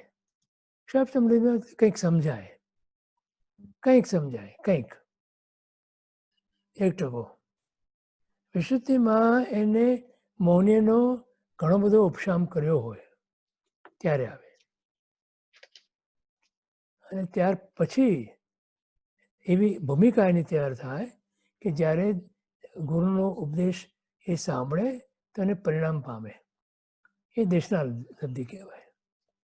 ભગવાનની દેશનાને સાંભળ્યા પછી એને અંદરમાં એનું પરિણમન થાય, એ દેશના લબ્ધિ છે. પછી પ્રાયોગિકતાની અંદર તો જીવને એક એવી પ્રકારની વિશિષ્ટ પ્રકારની યોગ્યતા પ્રાપ્ત થાય છે કે હવે એ આત્મા પોતાનો પુરુષાર્થ કરી અને ગ્રંથિભેદ કરી શકે એ ભૂમિકાએ પહોંચે છે. અને કરણ લબ્ધિનો પુરુષાર્થ જ્યારે ઉપાડે ત્યારે તો 4 લબ્ધિ સુધી તો અભવ્ય જીવ પણ આવે છે. પણ અભવ્ય જીવને 5મી લબ્ધિ હોતી જ નથી, કરણ લબ્ધિ. એક માત્ર ભવ્ય જીવને જ હોય. સમજાણું?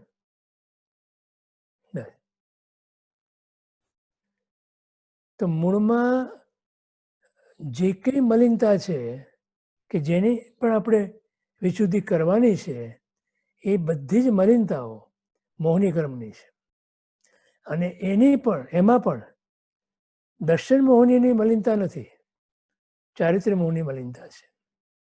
એટલે કષાયોની મલિનતા છે.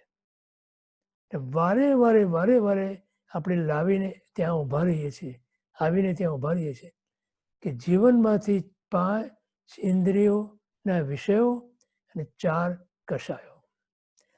કષાયો પોતે સ્વતંત્ર નથી.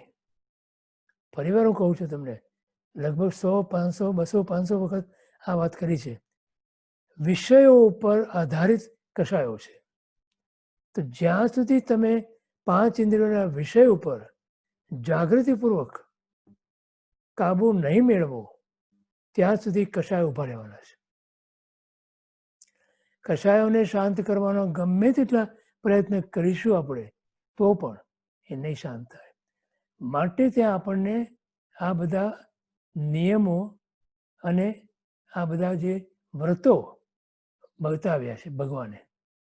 વ્રત નિયમ આપણને વિષયને, આપણા 5 ઇન્દ્રિયોના વિષયને કાબૂમાં લેવા માટે અથવા કંટ્રોલમાં લેવા માટે અથવા તો એને શાંત કરવા માટે આપણને બતાવ્યા છે. તો આપણે શું સમજીએ છીએ, મોટાભાગના લોકો વિષયની વાત આવે એટલે એક સ્પર્શેન્દ્રિયના વિષયની આપણને ખ્યાલ આવતો હોય છે. બીજા 4 ઇન્દ્રિયોના વિષયોને આપણે કમ્પ્લીટલી અવગણીએ છીએ અને માટે ઠેકાણું પડતું નથી. મનોનિગ્રહ બહુ મોટી વાત છે. હે મનોનિગ્રહ તો બહુ મોટી વાત છે. સ્પર્શેન્દ્રિયનો વિષય જે છે એ તો જીવને ઓમે શિથિલતા જ્યારે અનુભવે છે ત્યારે એ ઓછો થાય જ છે. મનમાંથી ઓછો થાય છે એમ નથી, પણ પ્રેક્ટિકલી ઓછો થાય જ છે. ભોગવવાની શક્તિ વહી ગઈ, કેમ કે શક્તિ જ નથી ભોગવવાની. પરંતુ બીજા જે છે 4 ઇન્દ્રિયોના વિષયો એમાં એની તીવ્રતા વધી જાય છે.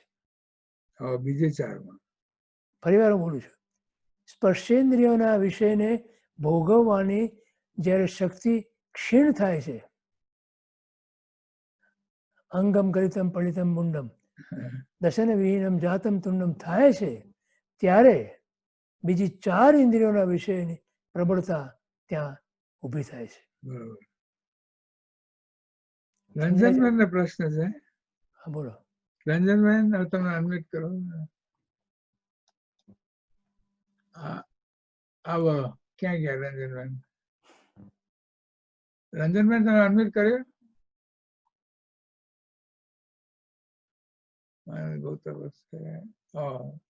ઓકે, હવે ટ્રાય કરો.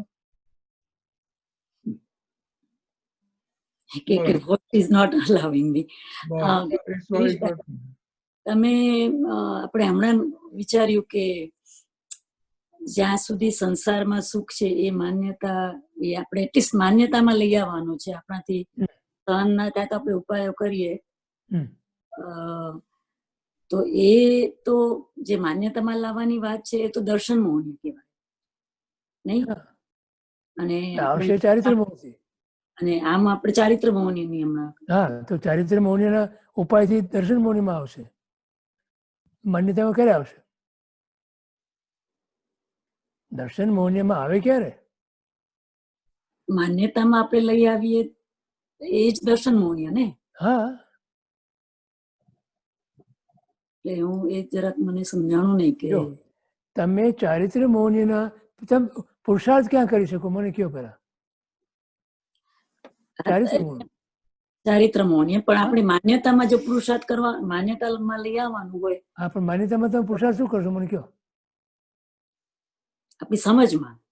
હા, સમજવાનો પુરુષાર્થ શું કરશો તમે? તમે સમજો, તમે સમજવા શું માંગો? જ્યારે તમને 5 ઇન્દ્રિય અને 4 કષાય એ જ્યારે તમારા શાંત ઉપશાંત નથી થતા ત્યાં સુધી માન્યતામાં કેવી રીતે આવશે તમને? તમે માન્યતામાં તો બોધથી પ્રાપ્ત થાય તમને. માન્યતા શેથી પ્રાપ્ત થાય છે? એ બોધ સમજીશ. તમારો પુરુષાર્થ તો છે જ નહીં એમાં. માન્યતાનો તમારો પુરુષાર્થ શું મને કહો? આપણી સમજમાં ફેર કરવાનો એ જે આપણી આપણી સમજ કોણ આપે તમને? સમજ ગુરુ તરફથી આપણને રાઈટ? શાસ્ત્ર ગુરુના બોધને પરિણમવા માટે તમારે જોઈએ શું કહો? જો ગુરુ પ્રત્યેના સમર્પણ ભાવને જોઈએ, બરાબર? હમ બરાબર, ધ્યાનથી સાંભળજો. ગુરુના બોધને તમારામાં પરિણમાવવા માટે ખરું હમ તમને ગુરુ પ્રત્યે સમર્પણનો ભાવ જોઈએ. હમ રાઈટ? હવે સમર્પણનો ભાવ તમને કેમ નથી આવતો? તમારા અહંકારને લીધે. ખરું? હમ અને અહંકાર એ માન કષાય છે. હમ તો જ્યાં સુધી એ માન કષાય તમારો ઊભો છે, પ્રબળ છે, ત્યાં સુધી તમને ગુરુનો બોધ પરિણામ પામે ખરા? અરે સ્વીકાર પણ નથી થતો. નહીં. પરિણામની ક્યાં વાત છે? હમ માટે ત્યાં કીધું કે હણે બોધ વિતરાગતા. આ વિતરાગતાનો અર્થ છે વૈરાગ્ય. હમ જીવનમાં વૈરાગ્ય નથી તો બોધ પણ કેવી રીતે પરિણામ પામે? મને કયો, કયો મને. હમ ગુરુનો બોધ, હમણાં તમને દાખલો તો આપે મેં. ગુરુ પાસે જઈને આપણે કરીએ છીએ શું કે સાહેબ હું આટલું કરું છું, તો સાહેબ કે કરે જા. એટલે આપણે રાજી થયા પાછા આવીએ કે ગુરુએ મને આજ્ઞા આપી. ગુરુએ આજ્ઞા આપી જ નથી. ગુરુએ તમને માપી લીધા છે. એ આપણું સ્વચ્છંદ. સ્વચ્છંદ તો ઊભો છે. હમ આજે તત્વ આજે ટેકનિકાલિટી છે ને જે હમ એ સમજાતી નથી. એટલે ઊંધા ઊંધા રસ્તે આપણે જઈએ છીએ અને એટલે પામતા નથી. એટલે હજી મને કંઈક આવડે છે એમાં, હા, મને ખબર છે. બરોબર છે. હું ધર્મ કરું છું, હું સામે કરું, પ્રતિક્રમણ કરું, તપ કરું, જપ કરું, આ બધું હું કરું છું. દેવ દર્શન કરું, બધે પૂજા ભક્તિ કરું, ભગવાનની ભક્તિ કરું, ગુરુની ભક્તિ કરું, સ્વાધ્યાય કરું, ધ્યાન કરું, બધું કરું છું. પણ ગુરુને કેટલા ટકા સમર્પણ છો તમે? સમર્પણ કેટલું કર્યું ગુરુને? That's the bottom line. That's the bottom line. તમારો અહંકાર કેટલો છેદાણો. બોલો. ઘણી વાર એવો વિચાર આવે છે કે ગુરુની વાત હમણાં છોડો, ભગવાનની જે સામાન્ય જે આજ્ઞા છે એ પણ જો ન પડાતી હોય તો પછી. અરે હું એમ કહું કે તમે આજ્ઞાની તો વાત એક બાજુ મૂકો, ભગવાનને જ ક્યાં આપણે સ્વીકાર્યા છે? અરે તો પછી આ ગુરુની મોટી મોટી વાતો કરીને શું વળવાનું છે? કાંઈ ભણવાનું નથી. પેલા ભગવાનનો તો માનો. ભગવાનને માનવાની કેમ છે? ભગવાનને માનો પહેલા, ભગવાનનું નહીં. એટલે ભગવાનને માનો કે ભગવાન સર્વજ્ઞ છે. એ તો ઘણાને સરળ છે, પણ પછી જે ભગવાન બીજી નહીં, છે. ભગવાન વિતરાગ છે, Yes, ભગવાન હિતોપદેશક છે, બરોબર. મારા હિતની વાત કરે છે. યસ, એ તો સ્વીકારો પહેલા. મારાથી પડાતું નથી, મારી નબળાઈ છે. રાઈટ, પોતાની નબળાઈ તો સ્વીકારો પહેલા. રાઈટ. મોટી મોટી વાતો કરીને શું કામ લાગે? કે ગુરુને સમર્પણની વાત પેલા ભગવાનની જો મેળ ન ખાતા હોય તો ત્યાં શું જઈને કરવાનું? પરમાત્માની વાણી, જીનવાણીને પ્રત્યે કેટલો અહોભાવ છે, બોલો મને કહો. રાઈટ, વિનયપૂર્વક, બહુમાનપૂર્વક, અહોભાવપૂર્વક શાંત ચિત્તે બરોબર. સાંભળીએ છીએ આપણે જીનવાણી. હું તમને દાખલો ઘણી વાર આપું છું. મા એના દીકરાને કે દીકરીને, પોતાના બાળકને, ભલે 2, 5, 10 વર્ષનું હોય, 15 વર્ષનું હોય, કંઈક કહેવા માંગે છે. હવે ઓલું બાળક એ સાંભળે છે પણ સાંભળતો નથી. સમજાણું? બધાનો અનુભવ છે ને એનો. સાંભળે છે પણ સાંભળતો નથી, એનું ધ્યાન બીજે જ છે. So he is hearing but not listening. બરોબર. આ દશા છે આપણી. જીનવાણીનું શ્રવણ આપણે કઈ રીતે કરીએ છીએ?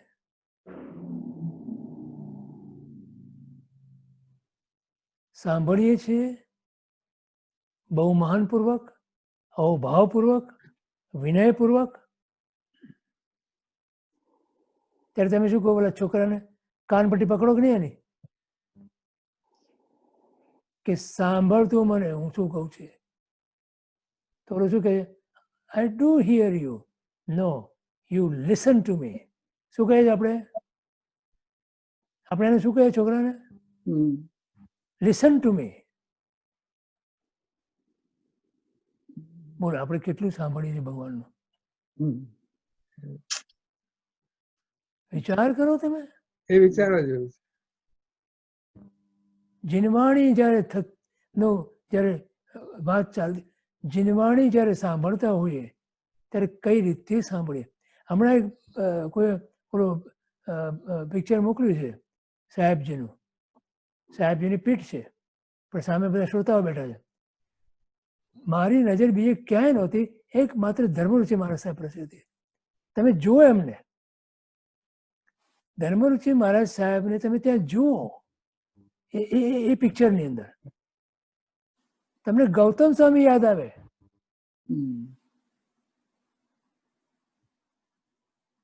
એટલી એકાગ્રતાપૂર્વક, એટલા ધ્યાનપૂર્વક એ જાણે સાહેબજીની વાણી આમ પીતા હોય ને પોતે. He is just drinking. એમ ચાતકની નજરે જાણે બેઠા હોય ને એમ બેઠા છે. અને ગૌતમ સ્વામી પણ પરમાત્માના સમર્ષણમાં આ જ રીતે પરમાત્માની વાણી સાંભળતા હતા. બોલો, પરમાત્મા જે કહેવાના હતા, જે કહી રહ્યા છે અને જે કહેશે, એ બધું ગૌતમ સ્વામીને ખબર છે. 4 જ્ઞાનના ધણી હતા. છતાં પણ વિસ્મય કેટલો છે કે મારા ભગવાન સિવાય બીજું કોઈ આ વાત કરી ના શકે. અને એ રીતે એ સાંભળે છે ત્યાં. માટે ગુરુદેવ પણ હમણાં એ જ કીધું કે વિસ્મય એ જ દરવાજો છે. વિસ્મયો યોગ. Yes. નારદ ઋષિએ સૂત્ર આપ્યું છે. તમને જોડી આપે ભગવાન સાથે, ગુરુ સાથે, આ વિસ્મય.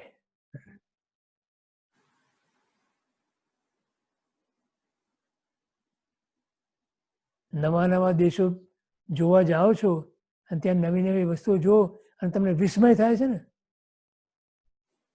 પણ પરમાત્માની વાણી સાંભળતા એ વિસ્મય થાય છે? બોલો. રંજન, તારા પ્રશ્નનો જવાબ મળ્યો તને? Thank you. બોલતી બંધ કરી દીધી મને. હે?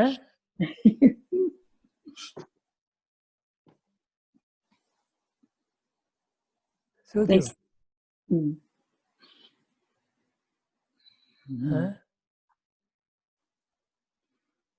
જો તમે અહંકારને નામશેષ કરીને તમે ગુરુને સમર્પણ થાવ તો અવશ્ય, અને જીનવાણીનું શ્રવણ કરતા હો ત્યારે એક ચિત્તે, એક આસને, અડોળ, વિસ્મયપૂર્વક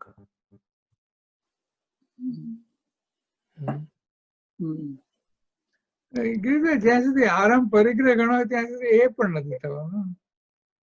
એટલા માટે 569 માં કીધું આરંભ પરિગ્રહનું અલ્પત્વ યસ, અને અસત પ્રસંગનું એના કારણે થતું જોર આપણામાં એ આપણને પામવા દેતું નથી. રાઈટ. એ તો વિકલ્પો આવ્યા જ કરે, આવ્યા જ કરે, આવ્યા જ કરે. શું કહે છે? દીનાબેન પાછો હાથ ઉપર ચાલે છે. બોલો. દીનાબેન, બોલો બેન. કદાચ મારે કઈ કરવું પડશે. હા, હા, બોલો દીનાબેન, અનમ્યુટ કરીને. યસ, સંભળાય છે હવે? હાજી. હાજી. મેં તમને પેલા પૂછેલું અવ્યક્ત સમાધિ, હજી મારું ક્લિયર નથી થયું એ બાબતમાં. અવ્યક્ત સમાધિ એટલે શું? એટલે ગુણોની પ્રાપ્તિને અવ્યક્ત સમાધિ કે છે શું? સમજાતું તત્વને જેટલા અંશે મૌન્ય કર્મ ઉપશાંત થાય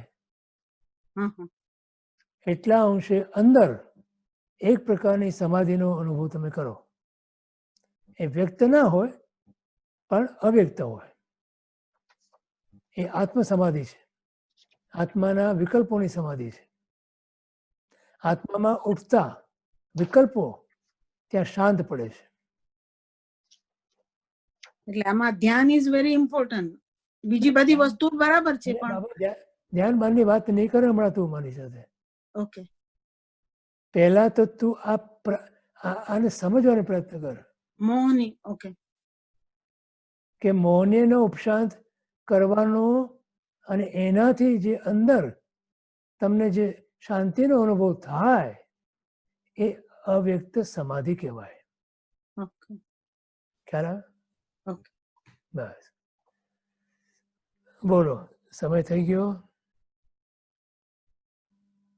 કોઈનો પ્રશ્ન છે હજી? હતા ત્યાં પ્રશ્ન નથી હવે કોઈને. બરોબર ને?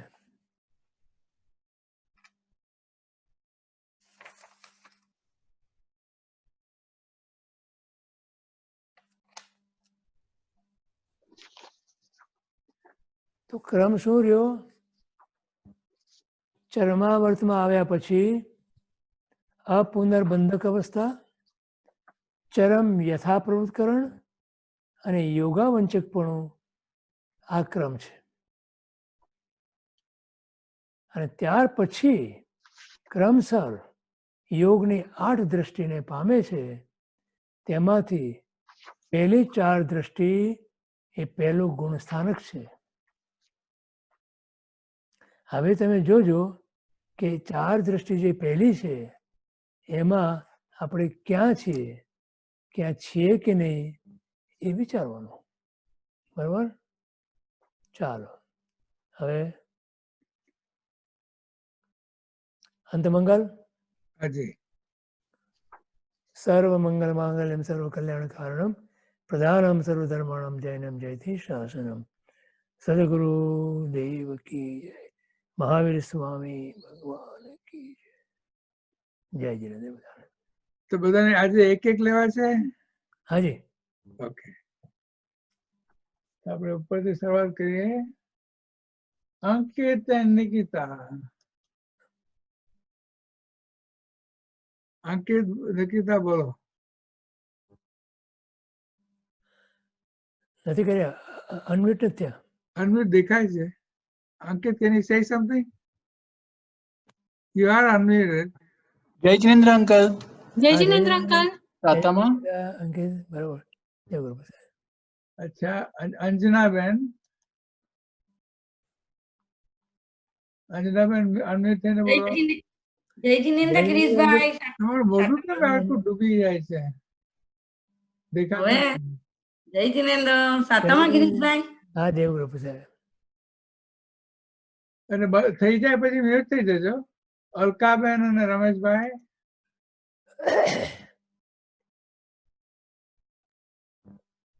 રમેશભાઈ થાય તો અનમ્યુટ કરજો. કે અલકાબેન. પછી ચેતનાબેન. જય જિનેન્દ્ર ગિરીશભાઈ. બોલો. જય જિનેન્દ્રભાઈ. જય જિનેન્દ્ર. જય જિનેન્દ્ર ગિરીશભાઈ. વેલકમ. તો એકાદ એમ આગળ બોલું છું. ચેતનાબેન, હવે ચેતનાબેન બોલો અને પછી દીનાબેન. હા, પ્રણામ ગિરીશભાઈ, પગે જય લાગુ જીનેન્દ્ર છું. ચેતના જય જીનેન્દ્ર, સાથે સાતમા લાગુ છું. તો હવે દીનાબેન બોલો બેન અને પછી દીપિકાબેન. જય જીનેન્દ્ર ગિરીશભાઈ, જય જીનેન્દ્ર દીના. પાય લાગુ છું. સતામાં છો? હાજી દેવ કૃપા સતામાં રહેજે. દીપિકાબેન બોલો બેન. પ્રણામ ગિરીશભાઈ, જય જીનેન્દ્ર બેન. સાતામાં રહેજો. હા તો દેખાતી પછી ડોક્ટર મહેન્દ્રભાઈ આવશે. નથી દેખાતું? ના. જય જીનેન્દ્ર ગિરીશભાઈ. હા મહેન્દ્રભાઈ, જય જીનેન્દ્રભાઈ. જય જીનેન્દ્ર. પછી ગેલેક્સી ટેબ એ, કેમ આવા નામ વાપરતા હશે લોકો આટલા સ્વાધ્યાય પછી પણ? ઓકે બોલો બેન. ગેલેક્સી ખોવાઈ ગયા. એ તો આઈપેડ નું નામ છે. આઈપેડ છે ને. પછી હવે હસેન્દ્રભાઈ. ગિરીશભાઈ, જય જીનેન્દ્ર. ઓ બોલો, કોણ હતું? હેમેન્દ્ર અને રેખા. હા બોલો બોલો બેન. જય જય જીનેન્દ્ર. ગિરીશભાઈ. હા, જય જય જીનેન્દ્ર. જીનેન્દ્ર. જય જીનેન્દ્ર. અમારે પછી સેલ ઉપર કરવું પડે, ઓલા પર ઓલું નતું આવવા જતું હતું એટલા માટે. ઓહ, જય અચ્છા. જીનેન્દ્ર. સોરી હા, મિચ્છામી. No problem, no problem. કાંઈ વાંધો નહીં. હસેન્દ્રભાઈ બોલો. ગિરીશભાઈ, બીના અને હસેન્દ્ર, જય જીનેન્દ્ર, પ્રણામ, પાય લાગુ. હા જય જીનેન્દ્રભાઈ, જય જીનેન્દ્ર. પછી અસ્મિતા પારેખ અને પછી ઈલાબેન. જય જીનેન્દ્ર ગિરીશભાઈ. જય જીનેન્દ્ર ચંદ્રકાંતભાઈ, અસ્મિતા, જય જીનેન્દ્ર. હવે ઈલાબેન. ઈલાબેન થશે જય તો? જીનેન્દ્ર ગિરીશભાઈ, પગે લાગુ છું. જય સાતામાં જીનેન્દ્ર. રહેજો. હા તું પણ સાતામાં રહેજે. ક્યાં ગયા ઈલાબેન? પછી લીલાબેન શાહ. લીલાબેન થશે?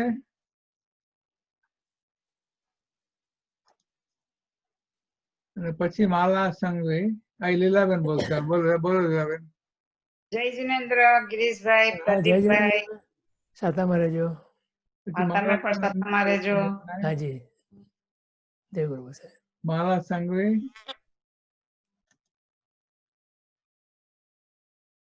જય જીનેન્દ્ર ગિરીશભાઈ.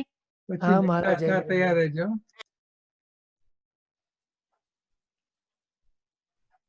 મીતાબેન બોલો. જય જીનેન્દ્ર ગિરીશભાઈ. જય જીનેન્દ્ર. મહેશભાઈ, જય જીનેન્દ્ર. જય જીનેન્દ્ર. પછી નરેન્દ્રભાઈ અને ચારુબેન. જય જીનેન્દ્ર જીનેન્દ્ર ગિરીશભાઈ. હા નરેન્દ્રભાઈ. નરેન્દ્રભાઈ તમે અનાઉન્સમેન્ટ પણ કરી દો. આવતીકાલે ખાસ બધાને વિનંતી, દીપકભાઈ શાહ બારડોલી વાળા નું 8 વાગે સ્વાધ્યાય. આપ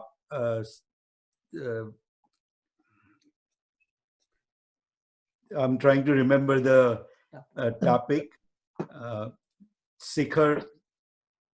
શિખર ઉપર છે કંઈક. કઈ વાંધો નહીં. હોમમાં મૂકી દેજો ને. પ્રાર્થનાનું શિખર. નરેન્દ્રભાઈ પ્રાર્થનાનું શિખર. હા પ્રાર્થનાનું શિખર. 8 થી 9:15 9:30 જેવું હાજી. કાલે. એમનું પણ છે. જય જીનેન્દ્ર. ચંપકભાઈ નું એ છે ને એ સવારના. Saint Louis. હા, ચંપકભાઈ નું સવારના. અચ્છા અચ્છા, ઓકે. ઓકે તો પછી આવશે નરેન્દ્રભાઈ હમણાં પછી. હવે નવીનભાઈ આઈપેડ એટલે નવીનભાઈ ગેંગર. જય જીનેન્દ્ર ગિરીશભાઈ. હા નવીનભાઈ, જય જીનેન્દ્ર. મ્યુટ કરી દે. સુખ સાતામાં. અમે પછી ગેલેક્સી એ ટેબ. બોલો બોલો. એમને નથી બોલવું. સુધા. જય જીનેન્દ્ર ગિરીશભાઈ. સુધાબેન, જય જીનેન્દ્ર. જય જય જીનેન્દ્ર. જીનેન્દ્ર. સાતામાં છો ને? સાંડિયેગો વાળા. સાંડિયેગો. સાતામાં છો ને? હાજી દેવ કૃપા સાહેબ. તમે સાતામાં? હા, બે ગુરુ સાહેબ. ભગવાનના દર્શન થયા. હા. યાદ કરો તો તમે તમારું નામ ચેન્જ કરી આપશું દર વખતે. ના, હું જનરલી ફોન યુઝ કરું છું, આજે આઈપેડ યુઝ કર્યું એટલે. જયારે આવું થાય ત્યારે કઈ વાંધો નહીં. અચ્છા પછી હવે આવશે ચેતનાબેન સાવલા. આવી ગયા. આવી ગયા. દીનાબેન આવી ગયા. કલ્પનાબેન આવી ગયા કે નહીં? ના. આવો કલ્પનાબેન આવો. ગિરીશભાઈ, જય જીનેન્દ્ર ગિરીશભાઈ. હા જય જીનેન્દ્ર કલ્પના. પ્રણામ, સાતામાં રહેજો. જય જીનેન્દ્ર પ્રદીપભાઈ. પછી કાશ્મીરાબેન શાહ. કાશ્મીર જિનેન્દ્ર ગિરીશભાઈ પાય લાગુ હા જય જિનેન્દ્ર.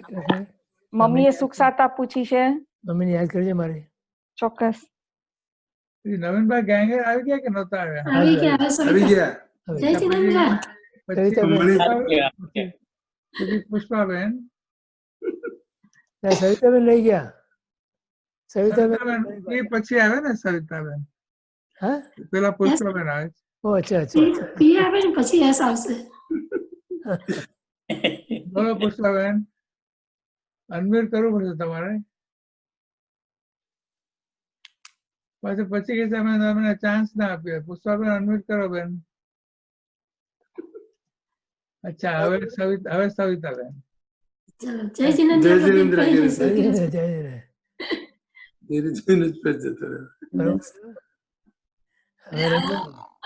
રંજન અને હરી. પછી હા બોલો, કોણ બોલે છે? આવું પ્રદીપભાઈ. હા બોલો. તમારે આજે તકલીફ છે કઈ અવાજમાં? તમારે અવાજ બ્રેક થઈ જાય છે. જય જિનેન્દ્ર ગિરીશભાઈ સાસામાં છો ને? હા જય જિનેન્દ્ર. તમારો અવાજ કઈ તકલીફ થઈ જાય છે. જય જિનેન્દ્ર ગિરીશભાઈ, હું વિપિન બોલું છું. હાજી જય જિનેન્દ્રભાઈ. શિરીષ દેસાઈ. જય જિનેન્દ્ર ગિરીશભાઈ. જય જિનેન્દ્ર. ઓ બાપા ક્યાંથી આવી ગયા તમે? કેમ છો? સાતામાં છો? હા બરોબર છે. શિરીષભાઈ ક્યાંના છે? હા અમારા અહીંના બાજુ વાળા છે. અચ્છા. અમારે બને. હા બોલો. શિરીષભાઈ તમે કઈ કહેતા હતા? અમારે બનેવી થાય. ઓકે. શિરીષભાઈ અમારે બનેવી છે. હા. સ્મિતા અને નવીનભાઈ.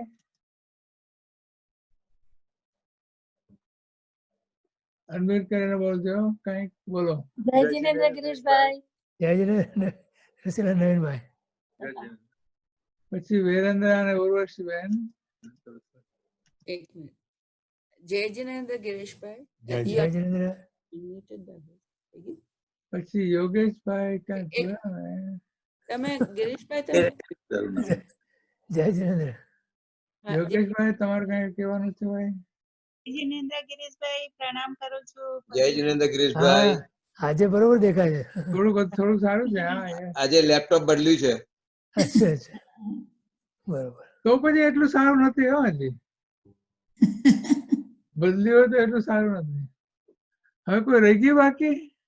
અમે લોકો બાકી છીએ. બોલો બોલો. જય જિનેન્દ્ર ગિરીશભાઈ. જય જિનેન્દ્ર ગિરીશભાઈ. જય જિનેન્દ્ર ગિરીશભાઈ. બેઠો છું, ગયો નથી. ઓકે. બીજું કોઈ રહી ગયું બાકી? જય જિનેન્દ્ર બાકી છે ગિરીશભાઈ. હજી. જય જિનેન્દ્ર ગિરીશભાઈ. રંજન અને હરી. હા રંજન. જય જિનેન્દ્ર. પછી તેજસભાઈ છે. છું. તેજસભાઈ બોલો સાહેબ. જય જિનેન્દ્ર ગિરીશભાઈ, પગે લાગુ છું. જય જિનેન્દ્રભાઈ. હવે કોઈ બાકી રહ્યો તો કહેજો. વીરેન્દ્રભાઈ બાકી રહી ગયા. વીરેન્દ્રભાઈ મ્યુટ ખબર નહીં, અનમ્યુટ નથી થતું. હવે થયું? હા થઈ ગયું. હા બોલો. લાગે છે ગિરીશભાઈ તમે ક્યાં સુધી લીધું હતું? આમાં ખ્યાલ નહીં આવ્યો. આઠમા પાનામાં છે. આઠમા પાનામાં પહેલો પેરેગ્રાફ સુધી લીધું છે. પેજ નંબર 8 માં. અચ્છા ભલે. પેજ 8 માં પેજમાં પહેલો પેરેગ્રાફ લીધો છે. હા ભલે. સમજાણું નહીં એટલે શરૂઆત થશે 8 ની શરૂઆત થશે. પેજ 8 ની શરૂઆત થશે. ગિરીશભાઈ ડિસાઈડ કરશે ક્યાંની શરૂઆત. Actually right. આપણે બધા શાંતિ રાખીએ. ખાલી ફરીથી જોઈ લો ને વિડીયો એટલે બધું ખબર પડી જશે. ઓકે હવે આપણે થોડુંક આપણે શું કહેવાય ગેલેક્સી વ્યૂ કરીએ. બધાને એક સાથે દેખાય. થોડી ધમાલ. જય જિનેન્દ્ર. જય જિનેન્દ્ર. જય જિનેન્દ્ર. ગેલેક્સી નથી આવ્યું. તમારે ગેલેક્સી કરવું પડે કદાચ. મારે કરવું પડે એટલે તમે શું દેખાય છે એના પર આધાર રાખે છે. એમાં તમને બે વ્યૂ મળે, સ્પીકર વ્યૂ અને ગેલેક્સી વ્યૂ. પ્રદીપભાઈ પણ છે. પ્રદીપભાઈ બીજા પ્રદીપભાઈ આવેલા કે ના? એ તમારો ડેસ્કટોપ બે છે. હું ડ્યુઅલ પર્સનાલિટી છું. હું છું અહીંયા. હા એ પણ છે નંબર 6. ઓહ, જય જિનેન્દ્ર. Dual personality. અને રહી બોલવા જ ગયા નથી દેતા પ્રદીપભાઈ. રહી હા ગયા બોલો બોલો બોલો ભાઈ બોલો. જય Sorry. જિનેન્દ્ર ગિરીશભાઈ. મને થયું તમે આવેલા પણ તમે એમાં મારી 6 બાજુમાં જ નથી છું. લખતા. તમારા નામમાં 6 લખવું છે. જય જિનેન્દ્ર. તમે ડ્યુઅલ પર્સનાલિટી નથી, તમે મલ્ટીફેસેટિંગ છો. મળતા અચ્છા. और शेयर स्क्रीन में મલ્ટીટાસ્કિંગ.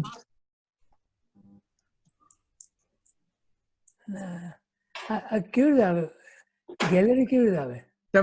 તમે શું જો લેપટોપમાં છો ને હા તો ટોપ રાઈટમાં એક રૂબિક ક્યુબ જેવું કંઈક હશે. હા હા એને ક્લિક કરો એટલે ગેલેક્સી આવે.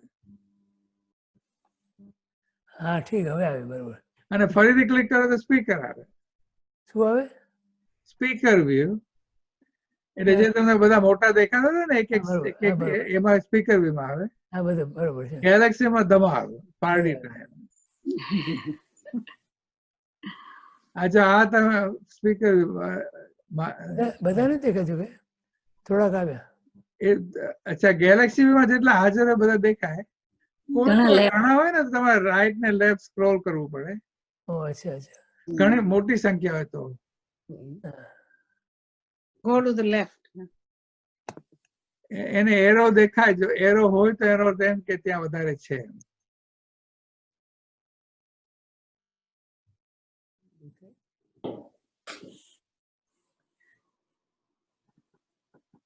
પાણી ક્યાં એરો છે? See, Girishbhai is becoming very talented. આમાં ટેલેન્ટની જરૂર નથી મને.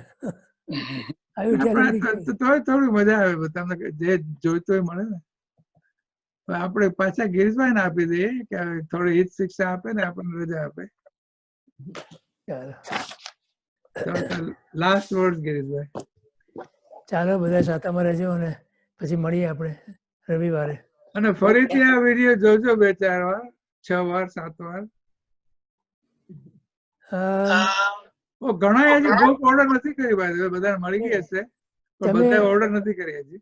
ફરીવાર તમે જુઓ, ફરીવાર સાંભળજો, જો રસ હોય તો, રસ પડ્યો હોય તો. રસ પડે છે. થોડી નોટ્સ ઉતારજો તમને જે ફાવે એ રીતના. અને નોટ્સ ઉતાર્યા પછી એના પર વિચારજો. વિચારીને પછી કંઈ બી પ્રશ્ન થાય તો આપણે વિચારશું. આપણને કોઈ ઉતાવળ નથી, સમજવું જરૂરી છે. અને આપણા આત્માની અંદર આનું પરિણામ તો આ યોગની દ્રષ્ટિ એટલે આપણી જે અત્યારે સંસારની દ્રષ્ટિ છે એના બદલે પરમાત્માની દ્રષ્ટિથી આપણે સંસારનું સ્વરૂપ જોઈએ અને આત્માનું સ્વરૂપ જોઈએ એવી દ્રષ્ટિ પ્રાપ્ત કરવાની છે આનાથી. એટલે બહુ જરૂરી છે. આ ગ્રંથ ખૂબ સુંદર છે અને પહેલા ગુણસ્થાનકમાં આવ્યા પછી પણ જીવે સાધના કરી અને 14મા ગુણસ્થાનક સુધી પહોંચવાનું છે. ત્યાર પછી મોક્ષ છે. એટલે આ રીતે વિચારવાનું છે. તો એનું મહત્વ જેટલું તમને આવશે એટલા પ્રમાણમાં તમને સમજાશે. જો મહત્વ નહીં આવ્યા તો સમજવું અઘરું પડશે તમને. એ વિચારજો. બરાબર. કઈ બી પ્રશ્ન હોય તો પૂછજો. ગિરીશભાઈ એક રિક્વેસ્ટ છે. જે ફર્સ્ટ પેજ ઉપર જે છે, પેજ નહીં પણ પ્રીફેસ ઉપર જે છે, જે બધી પ્રતિમાઓ જે છે એના પેટ આગળ જુદી જુદી વસ્તુઓ છે. એ વસ્તુઓ સમજાવશો એ શું છે, શું કામ ધેટ પર્ટિક્યુલર, એટલે એ પ્રાપ્ત કરવાનું છે એવું હું માનું છું, પણ આઈ ડોન્ટ નો. એ જરા સમજાવશો કોઈક વાર? એ છે ને એ આઠ દ્રષ્ટિ છે ને, એ આઠ દ્રષ્ટિની અંદર આખું સ્વરૂપ આવશે હોય. જે રીતે Okay. સમજ પછી સમજાશે બધું. Okay okay thank you. Girishbhai પાછળના પૂઠામાં સમજાવેલું છે. હાજી. ઓ પાછળનું પૂઠું જોશો ને દ્રષ્ટિએ નામ લખ્યા છે બધા. મૂળમાં શું છે કે આઠ દ્રષ્ટિનું આખું તમે વિચારશો ને તો એમાં કયો ગુણ કયો દોષ જાય, કઈ અવસ્થામાં પ્રાપ્ત કરે, કયો યોગનું સ્થાન પ્રાપ્ત કરો તમે, કઈ દ્રષ્ટિ તમને પ્રાપ્ત થાય, એ બધી વસ્તુ આવે અંદર. એટલે એના Okay. એને અનુરૂપ તમને સમજાશે બધું ધીમે ધીમે. ઓકે બરોબર. હાજી.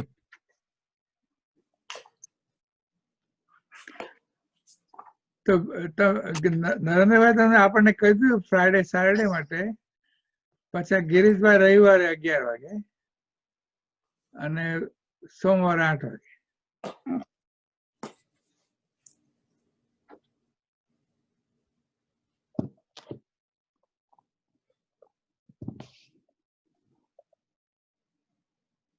બરોબર.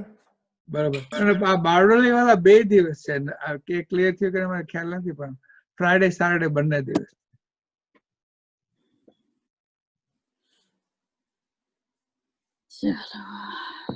તો અમે રજા લઈએ સાહેબ. હાજી હાજી. ઓકે. જિનેન્દ્ર, પ્રદીપભાઈ, ગિરીશભાઈ, બધાને